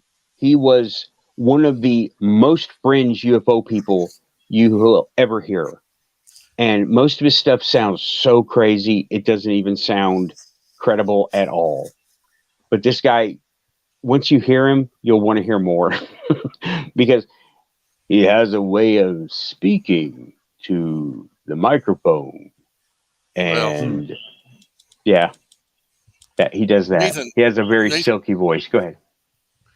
in a way, this reminds me of jujitsu. Mm-hmm. There is some science and some art to it, but it's understanding the energy coming off the other being, whoever you're fighting, preparing for what he's going to do, and then going through with letting his energy flow on by. Mm-hmm. Mm-hmm. There's something I did. I haven't told many people about this at all. When I was in Germany, my buddy Stafford, he had a pet rabbit. And okay, now we are all familiar with rabbits. They do rabbit things, they act like rabbits. Mhm. I was able to, I really don't know what I was doing, but I had just left El Paso and hadn't been in Germany very long, and he had this pet rabbit, and I was like, Stafford, watch this. And I was able to concentrate, and I was still doing the Buddhist thing at the time, and hardcore Buddhist thing. And I don't know, at the time, I thought I was interfacing with the rabbit because what I ended up doing was twitching my arm and his corresponding leg would move, twitching my head and his head would move the same way. twitching my shoulder, and his little shoulder would move the same way. And I did it for a few minutes in front of Stafford. So he saw this happening. And he goes, "Whoa, that is so cool." I'm like, "Yeah." And that was the end of that little incident. I haven't told too many people about that because I'm still not figured out what I did. Right? I was thinking psychic or something, but I don't know. I still don't know. But I was able to. How was the rabbit's vision on you? Perfect. He was sitting maybe 4 feet away from me. He was a pet rabbit. He was tame. No, what I mean is, what was his? How was his perspective? Was he looking straight at you with both eyes, or from the side with one eye, or from the side with one eye? Okay. Because rabbits mostly look with one eye. Okay, right. You haven't noticed that their faces comes out. Yeah, it's an evolutionary thing. Yeah, they can only see with one eye at a time. They do not. Why do you ask? Just because if it had been like, not seeing you at all, because I was thinking that maybe it was just mimicking you in some subconscious level. It's possible. That's often Fraser's answer, is that it sees you doing this, and even though it doesn't know what it's doing, it's reflecting and mimicking what you're doing. But that might not be the case. Also possible. Were you happy to see it doing this? Yes, I was. He was probably happy. Getting that back. I was more satisfied at the time. I was not. I don't know if I'd call it happy. I would call it satisfied. Yeah, that's fair. Because I was still doing the Buddhist thing, and that's all about controlling your autonomic stuff, including your emotions. Very crazy stuff, y'all. Well, yeah, like what Dale just typed in. Sorry, I didn't understand what you said. Like what James just typed in. He's being a little crazy. I have not heard that one. Oh, James, this is not really your thing, is it? Not your AO, is it, James? I'm not sure if it's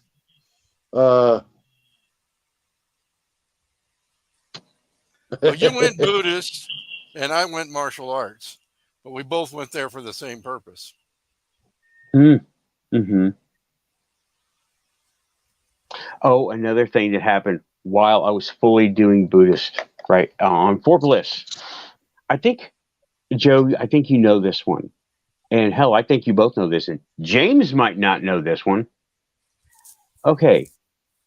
I had entered I read about this kind of meditation, and it was a deep meditation. So I tried, and I was able to do it for about 8 days, right? And okay, the notable thing that I was able to do, other than the standard disciplines this stuff has taught me already, was I was told I was a chaplain's assistant. Okay. Yeah, ironic, all the irony. I was a chaplain's assistant, so I had to weed the garden.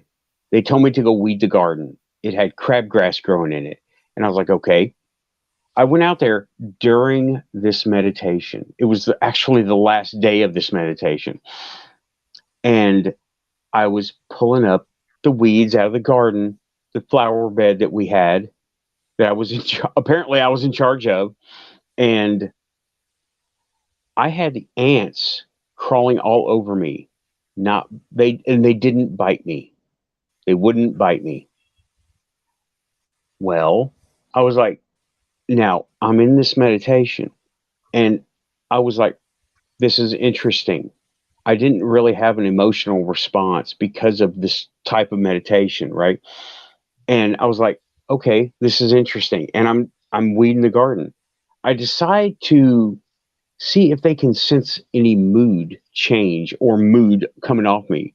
So I thought about something that annoyed me and basically changed my vibe at the time, coming from the inside. Not necessarily broadcasting, you're not trying to broadcast, but just changing what I'm feeling at the moment. Mm-hmm. They started biting the hell out of me. And I couldn't continue without gloves and bug spray, which I had ready, right? But yeah, and that actually knocked me out of the meditation forever. I've never been able to do it again. It was the deepest meditation I've ever been in, and it lasted for days. I've heard people describe these things, but yeah, I've heard people describe this kind of meditation. It was trippy. Anyway, that's that story.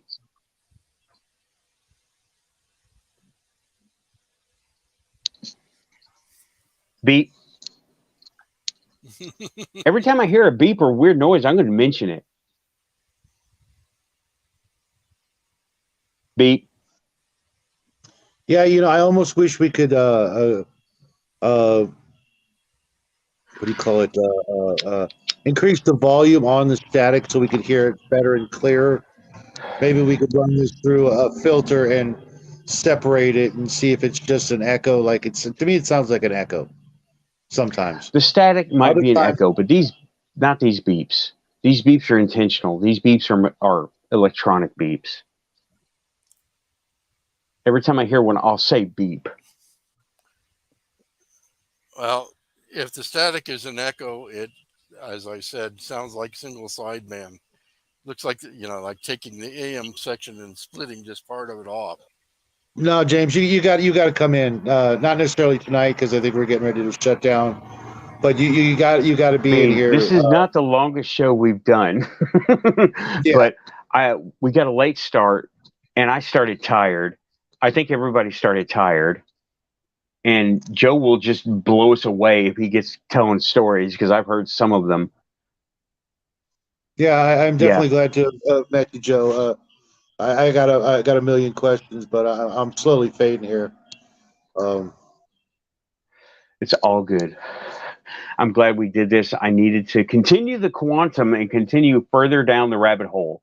I call it just that for this reason because I needed to like I needed some do you input. remember Alice down the rabbit hole, the YouTuber? She got No. she got totally back when the a certain letter of the alphabet purge happened. I don't know if you guys remember that. No. Okay, remember? Okay, you guys know a certain Star Trek character who his name is one letter. Just don't say it. Mm-hmm. Oh, Well, right. well, there was a certain deletion of thousands, if not tens of thousands, of channels, and hers was one of the best. And uh, I just happened to catch her, and I noticed that she was one of those people. But everything she popped up was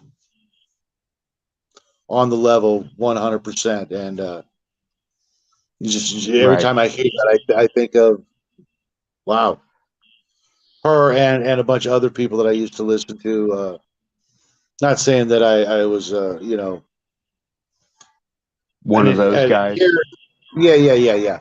But Yeah. it was kind of weird, that they were so terrified of something that was so um,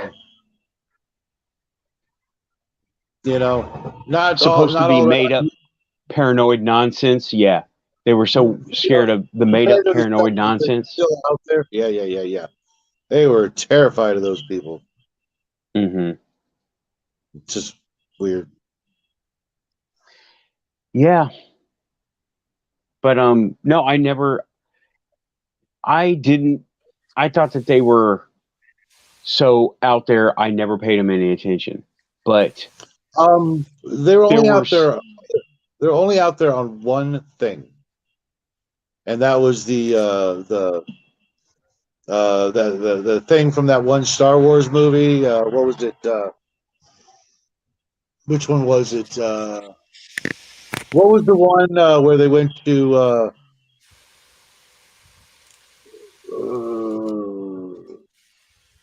It was in the first.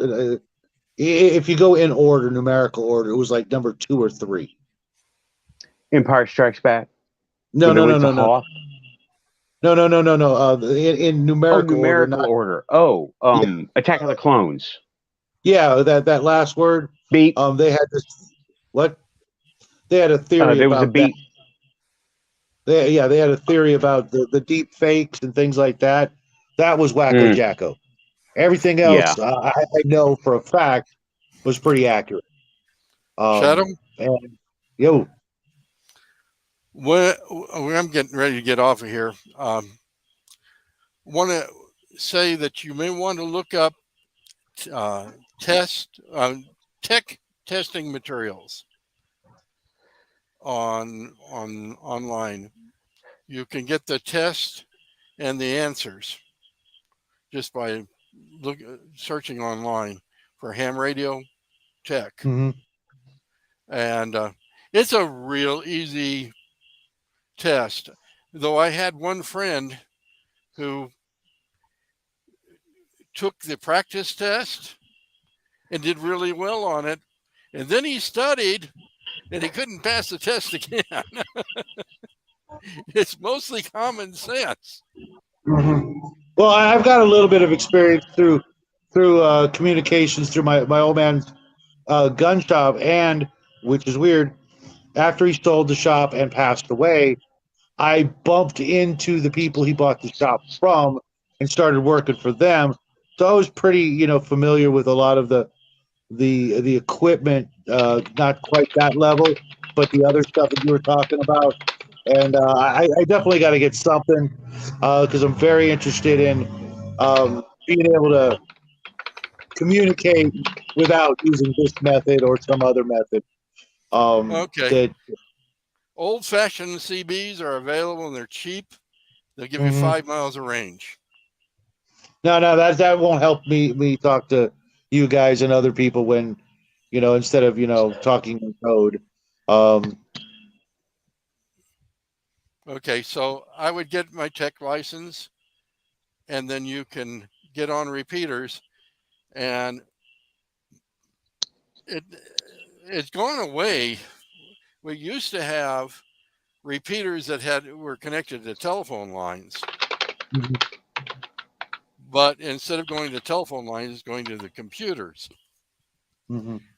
And there are a dozen different sites where uh, somebody without a radio, but who has the license, can go on and operate radios over the internet. Yeah, I'm gonna have to definitely look into a bunch of things. Well, Joe, Even if I have there's to do snail mail Joe, for there's one things. thing I've been wanting to test for a long time because we both know how to make it happen. And that's the theory of we're being listened to through the ground lines, the ground wires. Mhm. I want to test that. I want to try to do that. Nathan, I don't know. Do you remember Site Monitor on Montana? Yes. That's I every drove bit. into it one time by mistake That's in a every bit. Humvee. Well, did you notice the door opens to that little hangar that's sitting there, and it goes down? Dude, okay, Shadow, I we went to the field, right? And I was never the greatest at reading maps, okay? And Site Monitor, I ended up in this facility in a Humvee. Okay, I've told you this, Joe. Me and my idiot chaplain. Yeah, he's an idiot. He's still an idiot. He came in an idiot. He was an idiot the whole time I knew him. Um, he was like, Alan, read this map and tell us where to go, and just take us there. And I'm like, okay, sir. I read the map incorrectly. And then when I finally, and we stopped outside the gate, right? And when I finally oriented myself correctly where I was in the map, I was in a restricted area. And inside this gate, I saw what could be okay. It was a trailer, but it didn't have a hitch. It had uh, tubes on it as if for missiles, and but it didn't have a hitch. Okay, and later on, I mentioned this to somebody, and they say it sounds like one of the GI Joe rats, and I'm like, really? And I went and looked it up, and yeah, it was a robotic missile launching system, right? And apparently, I think that's what it was because it was what kind of trailer doesn't have a trailer hitch? I don't even know. I mean, it didn't have, it wasn't one folded up. It was like a vehicle, but it was built like a trailer, like it had been stripped down or they were putting one together or something. And buildings, and it had a gate. And I didn't hang around. Once I was like, sir, we're in this red zone right here. He goes, yeah, Alan, we should leave. I'm like, yeah, you think? I'm like, okay. And we just got the fuck out of Dodge. And we said, fuck this. And we found Montana and got on Montana in a Humvee. We weren't supposed to do that. But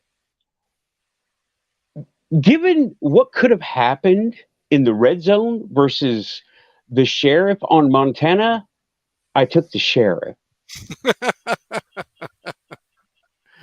Okay. And that was Site Monitor. And it is a highly restricted zone. No one goes there unless you are meant to go there. I didn't see any tunnels going down. Go ahead. No, the hangar, if they had the door open, you would have seen the ramp goes down. No, I didn't. I saw the door. So I didn't see the ramp. All of that's on the surface, you're meant to see. Yeah. Well, I wasn't meant to drive up to it in a Humvee.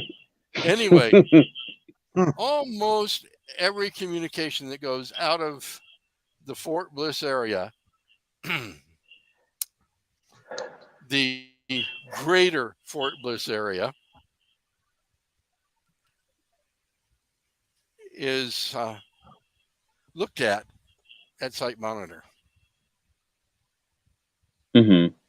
including this right now. Oh yeah. Oh, I'm sure that I'm sure that they're watching us over in Cheyenne Mountain Complex because they still work. They still work there. That's Area 52, by the way. Yeah.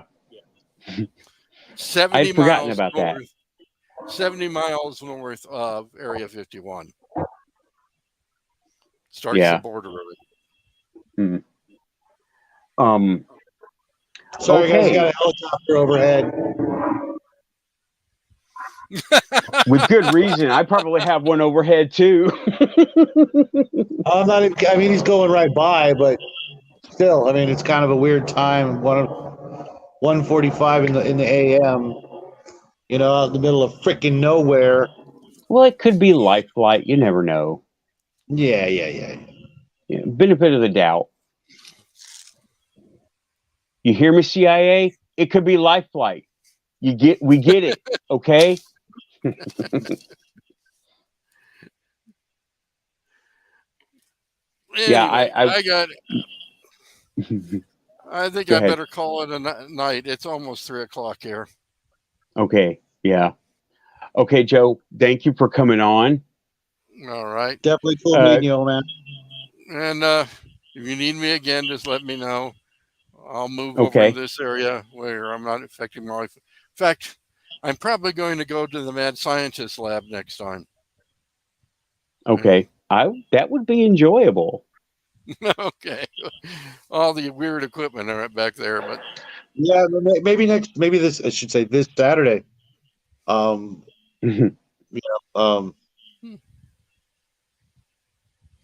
Because this Saturday I'll be able to do my show earlier, and no, it was a bug. Not that kind of bug. I gotta tell you the story before you go, because you might know what I'm talking about. Check this shit out. This was 35 plus years ago. Okay, I'm sitting in my room. Okay, my old man, since he had a gun shop, we found listening devices from the ATF, et cetera, in our where we lived. But uh, so we were aware of things. Okay, but one day I'm sitting in my room, right, and I got a box fan in my window. Okay, and I'm just sitting there minding my own business, right, and I hear this thump with the box fan in my window. There was no screen. It was just I put the fan in the window to cool off my room, and I hear this. I'm like thinking nothing of it. And a few minutes later, I'm sitting on my bed, and I find this thing on my bed. It was like this big. It looked kind of like this, pointed, but it was round at the bottom. Okay, didn't know what the hell it was. Okay, and then a few minutes later, I find a dragonfly missing its head. Okay, but where the head was missing was a clean, dry, severed point. Okay, because it went through the fan. And then I found the head, which was the thing I described earlier. And I could put them together, but there was absolutely no like moisture between the two parts. I've heard of this. You know, And you know what I got. It's an old project. Yeah, I've heard of this. But Okay, and I didn't put two and two together at the time. I was a kid. I'm just like, wow, the box fan cut his head off clean. But it was like if you've ever broken plastic and getting a clean break, and because a normal dragonfly, if you cut his head off, no matter what part you cut it off, there's going to be some liquid, right? You know what I'm talking about? You guys, I do. or am I wrong? Or am I wrong? And that it would be maybe because of the way an insect is built, you can not a chop off its head, dragonfly. and there's Not a no dragonfly. goo. Maybe a mayfly, but not a dragonfly. No, I mean it was like it was, the two parts fit together like two pieces of broken plastic, Right. and this was like the head went, and the eyes were on the part that fell off, and whatever mouth or whatever, but a little bit toward where the neck would be, it was just a clean break, and there was nothing, no tubes, no antennas, no, I mean, intestines or No whatever. guts. No, yeah, it was just a clean, like it was a solid plastic freaking thing. You guys think it's what I'm thinking it is? Or Yeah, do you think that's it an was? old conspiracy theory that has Well, no, been. I had the thing in my freaking lap. I thought it was just the way bugs were made. That if you chopped off their head, Right. there's no spinal cord, there's no, nothing. It's just. Have you ever eaten a shrimp? Yeah, but it's been 40 years. Okay, they're closely related to insects. Uh-huh. If you were able to see spinal cord and all that in a shrimp, Uh-huh. then you should see it in the insect. But if you didn't, it wasn't a natural insect. Okay. So I thought it was crazy when I started thinking about it, like, why? You know what I mean? Why, other than my dad, having, a gun shop, and the ATF did stuff, and he also had contacts with other people that we'll talk about later. That's where my career went.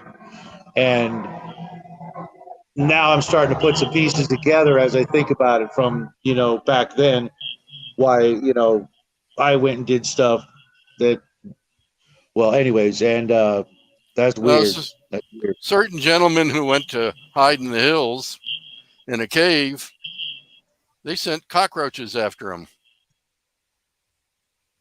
Cockroaches full of cyanide gas.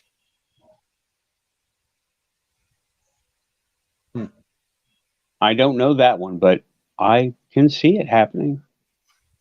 No, absolutely. Yeah, I mean, I know the things they can do are big and small. Let's put it that way. Well, yeah. Because see, I mean, for decades, I thought I was just either I'm nuts or I'm not understanding biology, and I'm pretty sure I understand biology on just a basic level. And now we got freaking lit up vehicles like fire engines shit going by my house. So sorry, guys. It might have. Well, you know what? That helicopter might have been life flight in that case, because that was what went through my head was, are there any emergency vehicles driving around? And now there Well, are. I live 2 blocks away from a fire station, Oh, maybe 3 oh blocks. well. Okay. It's a busy street, but the helicopters went one way, or the helicopter went one way, and the emergency vehicles went the other, or a different direction. Okay. Okay. Well, So, no, we're in you're the not 4 hour crazy. mark. We are 4 minutes away, 3 minutes and 40 something seconds away. I mean, okay. Bye, Joe. Have a good All rest of right, the thank day. you for making me know I'm not crazy, and I look forward to talking to you again, Joe. All right. Have a good week and stay safe, man. Oh man, take all the fun out of it. Okay, go break a leg, man. Okay. Joe is the tip of that iceberg. Okay. Joe is the tip of that iceberg. The things I could tell you. Okay.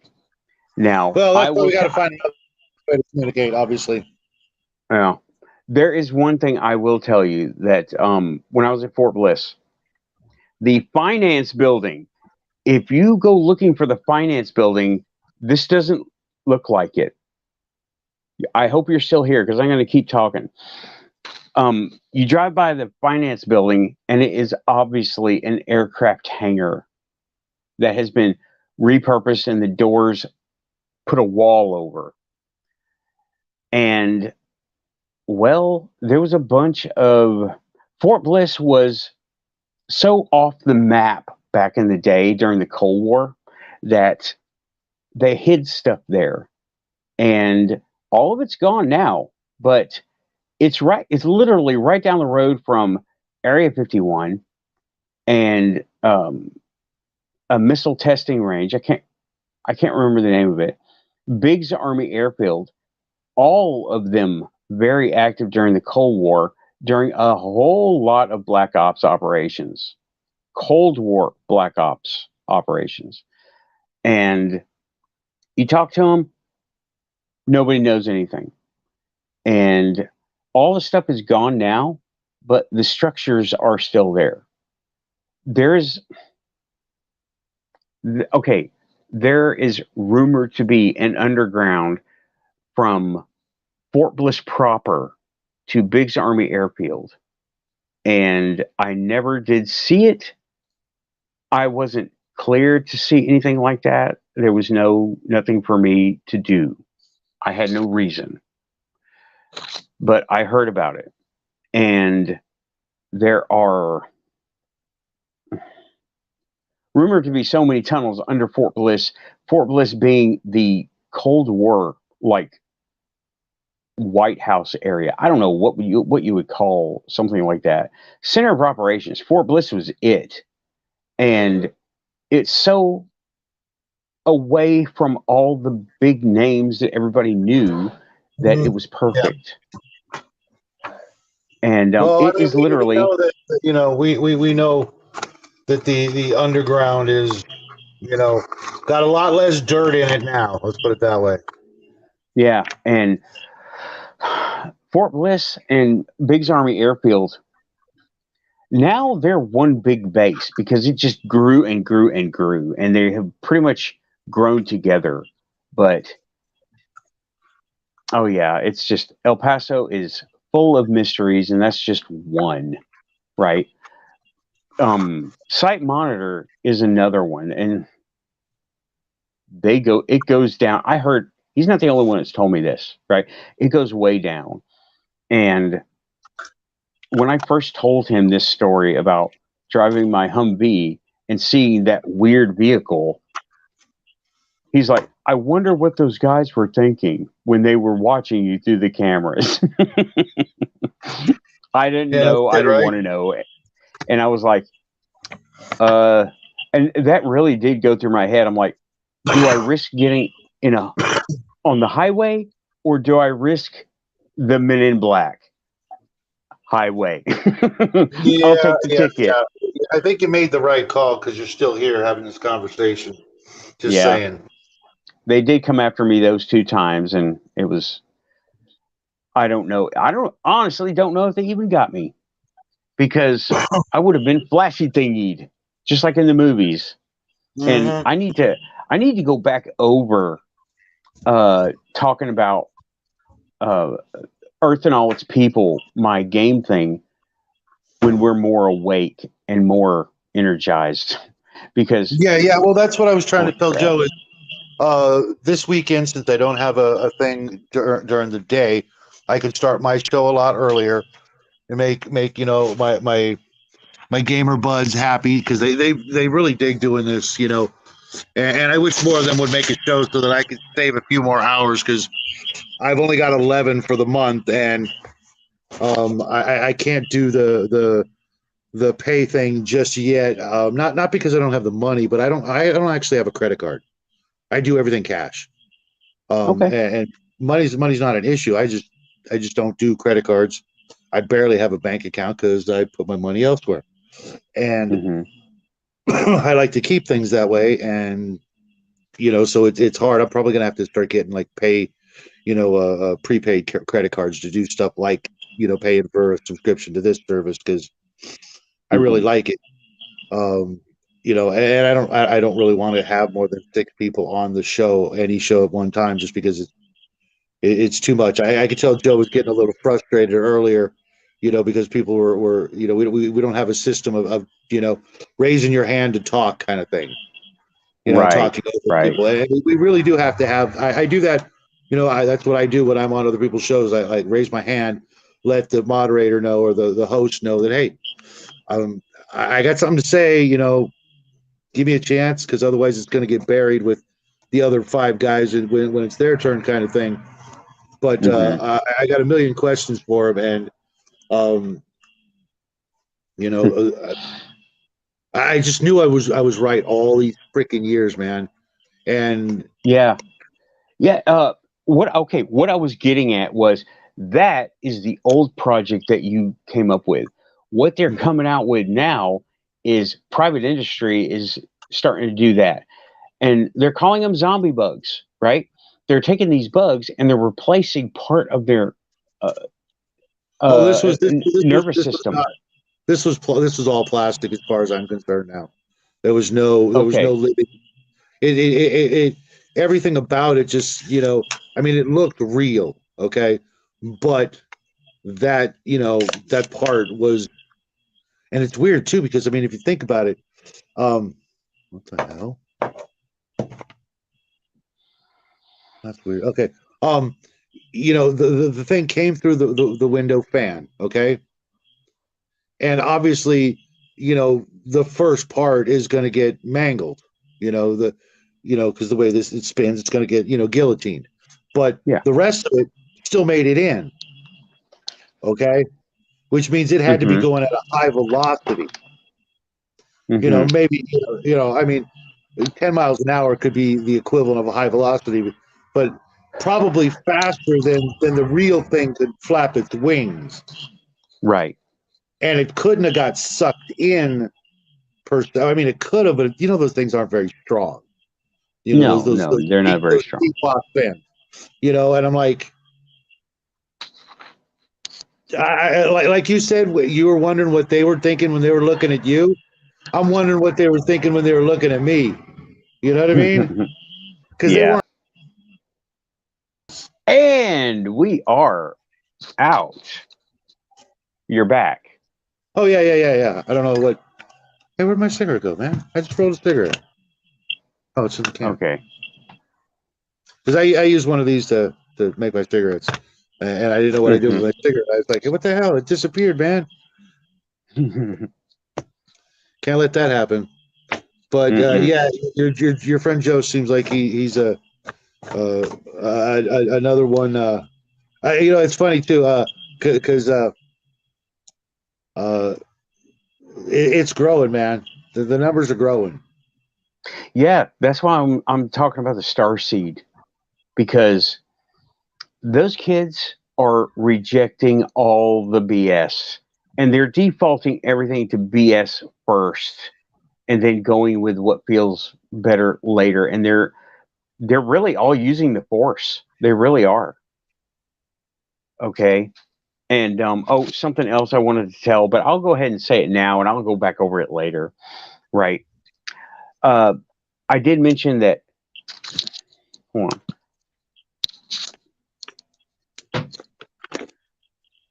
I will let it get warm for this thing. Right. I I I did mention the spirit guide. Right. The voice in my head. It was my voice talking to me, and Yeah. the emperor joke. Okay. Well, I got some insight into that, and my ex, we're still okay. Did you hear this part too? Part of it. Talking to my ex on the phone. Okay. Um. Well, the insight was now I have a description, and okay, I was not far off of imagining her looking like this Rebecca the Ghost Guide with Cara Dune's build and armor, because she described to me a woman, Eastern, Middle Eastern, something, darker skin, wearing armor.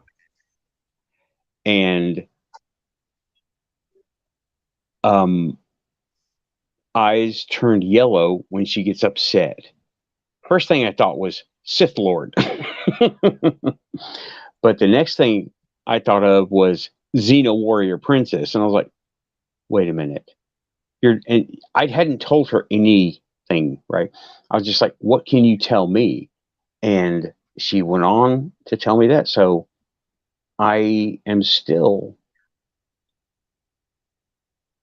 with that. And now it's not talking to me in my voice. Now she has her own voice. And it's not one that I knew before. It's not a weird voice. It's just a girl's voice, a lady's voice.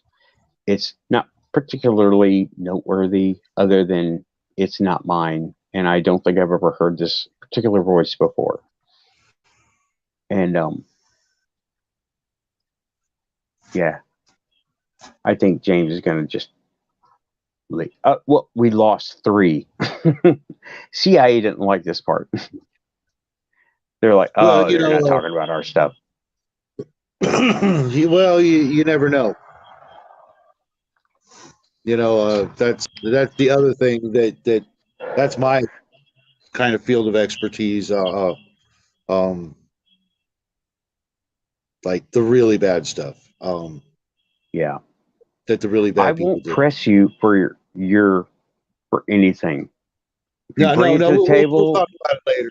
We'll talk about it later, yeah, but not here. That's not going to happen because I right. got family and shit. Um, but yeah, that's Okay, I have never been one to think of the spirit guide idea. I've never been one for that. And here's my one of my most basic of philosophies. Everything happens for a reason. Yeah, I don't believe in yeah, coincidences. Period. I just don't. There's a gigantic um, chain of events that are going to happen no matter what. And for the most part, I think it includes like everything, and it's all part of the plan, so to speak. And Yeah. you know, you can see it, you can recognize it, you can ignore it, you can not understand it. There's a lot of ways to go about it, deal with it, and you know, that's why I think it's really good to have a clear head. That's why I don't drink and do stuff like that that can mess with your ability to remember things because I can remember literally being in diapers, and I'm 55 years old. Okay, I can literally remember doing things when I was in diapers, and I want to remember as much as possible. And like the little story we just talked about, I'm glad I remember that because I can bring it back and put this piece from a whole long time ago together with a piece that just happened now, and that gives me a whole new way of looking at a bunch of other events that'll probably come to mind later on down the road, and they're going to connect. And Mm-hmm. when you get enough connections, you get a pathway to go to another direction, kind of like chainmail. You know how Right. how that works. All the links are connected, but they're immediately connected to some things, but they're eventually connected to one big whole. And these are two links that now are closer than they used to be. And what you're going through and you're dealing with um, may do the same thing for you. You'll connect something to this now from the past, or maybe later on it'll be a link to connect to something else, and you can come up with new theories and new ideas and new ways of thinking and new plans for the future once you connect certain pieces together. Mm-hmm. And I don't know what for you personally these pieces will lead you to, but clearly they're important. There's a whole lot of things that happen that are clearly kind of not important, Right. but I'm looking sometimes at my. Hold on. My frame rate went way down. Okay. Anyway, go ahead. Sorry. yeah, James, you know what? You add more to the equation than you could possibly imagine, and you know, if I'm around and you're not, I'm not going to be happy about it. If you want to hang in the chat, and do your thing, that's cool. But when you're on the show, it's a little bit more important. James is part of something bigger than he realizes, because I didn't bump into him on accident. And I know you got stuff that's going on, and sometimes you just don't feel like putting on your face and putting on your makeup and doing your hair, but you know what, sometimes you're gonna have to. Okay, I'm just telling you right now, sometimes you're gonna have to bite the bullet and you know be there, hanging out with us in more than just spirit. So we'll let you slide tonight. I know you're not feeling well, but you know, next time or the next time after that, I'm going to see you on the screen because uh, exactly, yeah, James. We all have whatever you want to call them, thoughts, ideas, visions, experiences, whatever that are important. And if you ignore that crap, you could be missing out on something great, or walking right into danger. It's best to keep your eyes and your ears open, and have an open mind, but not so much that your brains fall out, kind of thing. But the more things we remember and can put together and piece together, um, I think this is a perfect example. The bug story. Um, I remembered it from all those years ago. I was about 16 when it happened. So 39 years ago, I get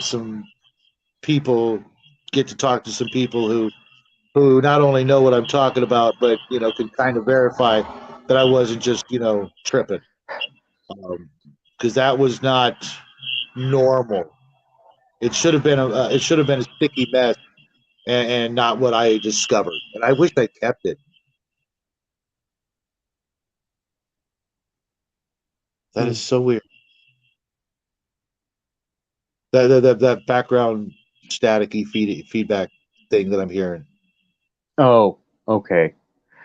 I don't know if that's an artifact of audio compression using streaming service It kind of or sounds just like it sounds like my that I'm echoing, but it's so distorted. I could just tell that the pattern is comes and goes when I talk. Go. I hear you. I hear it too. I think it's some digital artifact, and you can hear some of it on the radio when certain songs play. You know how instruments go up and down smoothly when they go up and down in whatever tone they're going up and down, but then you can hear it go, and I thought I was at one. I've tried to get people to hear that, but they don't hear it. I hear it. And we know, James, we're all kind of. It's been a long weekend, and you had a nice, busy weekend too. And I hope it was wonderful. The pictures you sent were, pretty nice. Even though they were blurry, I can imagine, them unblurred. He was on a nice little vacation as well this weekend, along with Connell. Now, obviously not on the same Ah. vacation. That would have been weird. Um, well, because he's in Australia and Connell was in Tennessee, but I really wish he had said something. I've been off for 3 days. I would have no, gone I told, I and told, hung I out. mentioned, I said the same thing before. I don't care what you're freaking doing. If I'm in the same state as you or Connell or whatever, if I'm just like a couple hours to 100, a couple 100 miles away, we're hanging out. That's all there is to it. Yeah, Connor We was in are. Lebanon. Lebanon is right down the road. Oh well. No, I told Another him. time. I told him when we were all three on a stream together. It's like, dude, what the hell? You know, freaking shake hands Hmm, for Christ's sake. I mean, but I don't think he was driving, so it wasn't up to him. And right. Well, he there'll could be have. another He could have. Yeah, he could have got on and said, "Hey, I'm in Lebanon," and I'll be like, "I'll be there in 30 minutes," because that's how long it takes to get there. time. Oh my Yeah, god, that's okay. That's okay. fucker! 30 minutes to get to Lebanon. That's all right. I just went to Lebanon last week, and it was nothing and nothing of a drive. I mean, after driving Texas across Texas a few times, anything around here is a piece of cake. But Like I said, anyway, one of hmm, these days, one of these days we'll make it happen. And yeah. Well, if this path continues the way it will, and I don't think there will be a limit to where it stops. I really don't, well, because all of science fiction, if R. Keith Andrews, if half of what he says is legit, then I'll take half of that half and be able to just pop in and, oh man, teleporters won't need it. Airplanes, obsolete. Trains, trucks, don't need them anymore. Yeah. And yeah, if this path is taking me where I think it's taking me, and I think it's going there. And what the tarot card reader said, if you do this, there's no going back. Yeah, I have no intention of going back. yeah, no, I've me never, neither. Me no, neither. Uh, yeah, after all the success I've had, uh, because the gaming thing is great, and it's it's actually been a huge part, but it's not the biggest piece of the puzzle that makes up who I am, and Right. I can tell. I yeah, didn't know yeah, yeah. what was going to happen when we started doing this. Okay. Oh, no, no, I that's thought why I you were going to go suggested total muggle on insisted. me. That's why I insisted, dude. I knew, we're on the same wavelength with a lot of things, not everything, but nobody is, and if they are, they usually get married. And uh, yeah, yeah, all of us, if they come on your show once and they don't come back, then it's not a good fit in that respect. Maybe later on it will be, you know, but there are certain things that are a good fit. And James, I'm talking to you, buddy. Um, my phone's over here, not over here now, so I have to keep looking at what he's saying. And That's yeah, cool. uh, when because I've only told two people, well, three, including my son, about the smoking gun. And as far as I'm concerned, it's a finite membership, potential. Okay, Hmm. and those people who know, and those people who don't. And you know, I think I think we have our work cut out for us. Let's put it that way. There's Yeah. a lot more to do, and Yeah. There was some the stuff about the ufology that I wanted to go into, but oh well, another time. we got Saturdays only a couple of days away. The way I look at it, it'll fly by, and then we'll be like doing this again. And Yeah. I need to get you James's email, and vice versa. Uh, I was being swamped the last couple of days, and Right. I really need to get a freaking laptop. Because while this is cool, I would like to be able to do searches and things like that while I'm talking at the same time, because sometimes I don't have all the facts you know perfect, names and places Right. and dates and stuff. And it would be nice to be able to do that, and give the FBI more stuff to track, keep them busy, because there's only so many of them, and one of me. uh, but I got some ideas, and for future episodes. Let's put it that way. Okay. Cool. Well, I'm just rolling with whatever comes to my head. And Joe showing up like that, I was not expecting. He had hinted at it. He says, "Do you need a co-host?" I'm like, "Well, I don't really do hosting. Um, don't really need anyone to co-host," because he wanted like protocols or something. I know how he thinks. And I'm like, well, I don't really do hosting. This is kind of shoot from the hip what I'm doing here. I don't know what's going to happen. That's why I call it the quantum show, because I don't know what's going to happen, but I can push it in the direction I want it to go in. And then where it goes from there, who Hmm. knows? Yeah, and there's something to be said about being flexible, when necessary, as opposed to sticking to a protocol. Right, And right, you know, sometimes that will shut down weird trains of thought, and I think right. that's the last thing Yeah, it you want. Or I limits. want. Yeah, Yeah, it limits and it excludes the anomalies. Well, I want the anomalies. I want all the anomalies, and I want to look at them all closely. Because you look at one weird thing. That's why it's called the rabbit hole. You go down and you find more and more and more, and I love you know that. what? You know what, James? Tennessee. It could happen. He said he was in Bigfoot country. We need all to move there. I saw, yeah, I got him on screen over here. I thought Raspberry Pi was something completely different, and I don't mean a pastry, James. Before you try to make fun of me, because I'm not the Yeah, tech guy. Raspberry Pi, they're pretty good. You can. There are all kinds of things. I mean, what do you need, and you can build it into one, or you can buy something. Uh, you can buy a Raspberry Pi laptop, right? Mm. And yeah, it speaks no language that is. He's talking about security. Yeah, they are. They are. They're pretty much off the grid computers.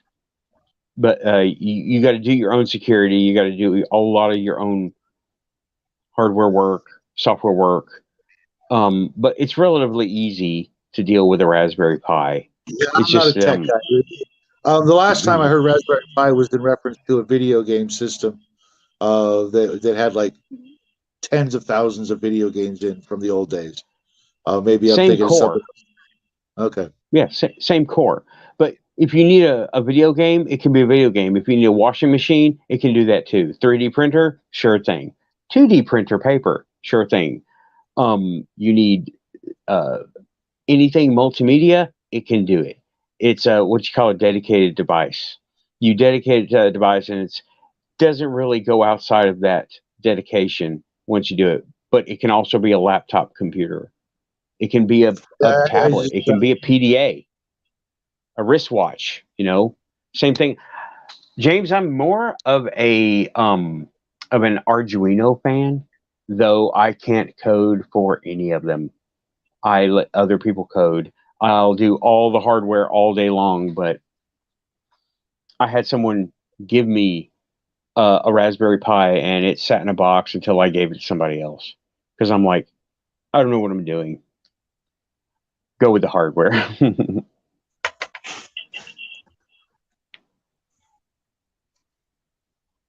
Yeah, but yeah, um, yeah, he's right. Raspberry Pi, ready to go turnkey system, easy. They make them, they sell them. You get it. It runs a form of Linux, and it is just as easy to use as any tablet or laptop running a mainstream OS. Anyway, that's that. cool. Yeah, because I gotta, uh, you know, be able to do more than just the way I've been doing things, and I definitely want to be able to to do more to not get left in the dust when the next 5 years rolls around, and I'm trying to use a freaking 1980s freaking phone in a smartphone world. Yeah, I hear you. Yeah, Linux Mint. It is very, very user friendly. I prefer Ubuntu 9. Very old, and it has hardware detection and correction.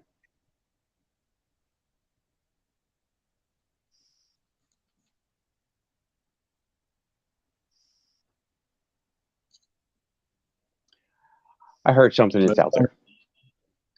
My son can install it in an hour. Actually, probably. Um, he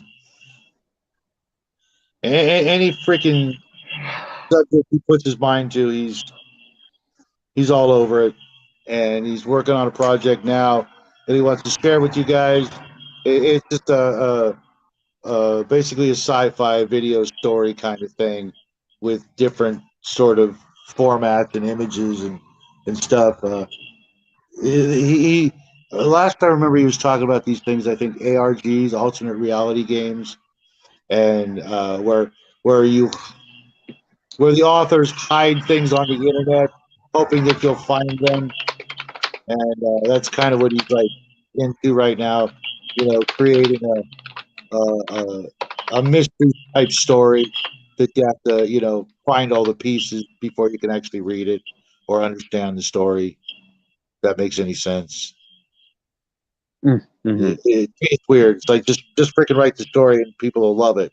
No, no, no, no, no. I want to make them hunt for it. I'm like, okay, okay. There's a piece over here, and there's a piece over there, and there's a piece over there, and then they won't know what order it comes in. Yeah, that's right.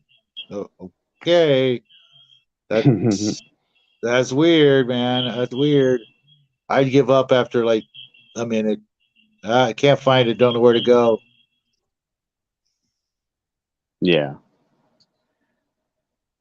But I guess that's the one of the cool things for the really really cool big brain kids is to do these things. And I'm like, okay, cool. Well, that's that's a new high tech version of I forget what they call them, geocaching. Uh-huh. It's just a high tech version of geocaching. One leads to one, you find it. One leads to another, you find it, and you go and you run all over town or Hmm. country, Hmm. just From digitally. the comfort of your own gaming chair, I and think it's like yeah, Pokemon Go, but not Pokemon Go. right. And so he wants to show that off, and I'm like, well, I can help you with some parts, but other parts, I'm like, freaking, I don't even know. I would just sit there and Right. type it. And if I couldn't type it, I would find a pencil and the paper and just write it all down. And then later I would type it if I could read my own handwriting. But that's another, you know, but Yeah. I don't even Well, like. here's one. Here's one to throw Jack a loop. I would ask my spirit guide. That'd be awesome if it worked, and you found it and then you like, see, it worked. You'd be like, you're a witch. You'd be like, well, technically we're warlocks, but Well, whatever, kid. that's beside the point. Uh, Okay, you're tired. It's cool. I haven't had oh, any coffee this whole time, and I'm like, no wow. wonder I feel like this. No, mostly it's this chair. It's kind of got like no neck support. It's not very comfortable. Hmm. But yeah, it is almost 2:30 in the morning, and we've been doing this for a little over 4.5 hours. Yeah, about time to call it a night. This was fantastic hanging out with all you guys. I'm glad you got to And meet Joe, and he came in I am too. not guns I am too. blazing. Well, yeah, I like I said, I could sense a little frustration with him. Maybe it was with me, maybe it was with Connell, but he warmed up after he got to say his thing. That everybody's got to Hmm. understand. You got to kind of take turns. You can't talk over each other, and you can't be long winded. You got to leave room for the next guy because you know I've watched people sit for a half hour waiting to say something, and it's just like, sorry, dude, sorry. It's that Yeah. guy. I could cut him off, but sometimes you can't cut people off. But at the same time, it's best if everybody knows you. Keep it quick, keep it short. Leave room for other people to, you know, say Hmm. something when you're done, and keep the conversation a conversation, not a dissertation. You know, otherwise, Exactly. Becomes otherwise like it taking over the show, and I don't want that on this thing, no, the same here, same here. non-show show. And Okay, well, sometimes you know when to kind of let the other guy, and if we have to, raise your hand type of thing, I'm okay with that because then everybody can see it and everybody knows, okay, this guy wants to say something. I know it seems kind of, going back to, middle school or whatever, elementary school. Teacher, it can I, works. If it especially, works, it works. yeah. And Yeah. it's the kind of the polite thing to do. I just, it's funny. I just looked down at my phone and I saw myself waving, after I waved because there's a delay. I was just like, Yeah, same okay, here. that's funny. But I'm getting Yeah. loopy. So Okay. James and all the alphabet guys out there, Anonymous. get get some rest, guys. You got to listen to us later on. You probably got 8 other people shows to watch after us. Hope you guys have a nice evening. Go home and give your wife a big hug for us. Because your life sucks. Um, and you probably need a hug. You too, James. Make sure you give that lady of yours a big hug for us, and we'll see you real soon because I'm gonna need my next fix. I don't know if I can go full 24 hours before my next cast stream whatever, but I've only got 11 hours left in the month, man. I'm gonna make it. It's like got to portion out my addiction now. So, but all right, guys, have a great evening. Love you guys, and take care. James, thanks for showing up. I mean, coming in and showing up. We're all tired, man. Yeah. And I'm hot now because I closed the door talking about that ultra weird stuff. Okay, I'm going to go ahead and end the show. So, adios, muchachos. Everybody out I'm there in out. TV land, have a great week. Bye, guys.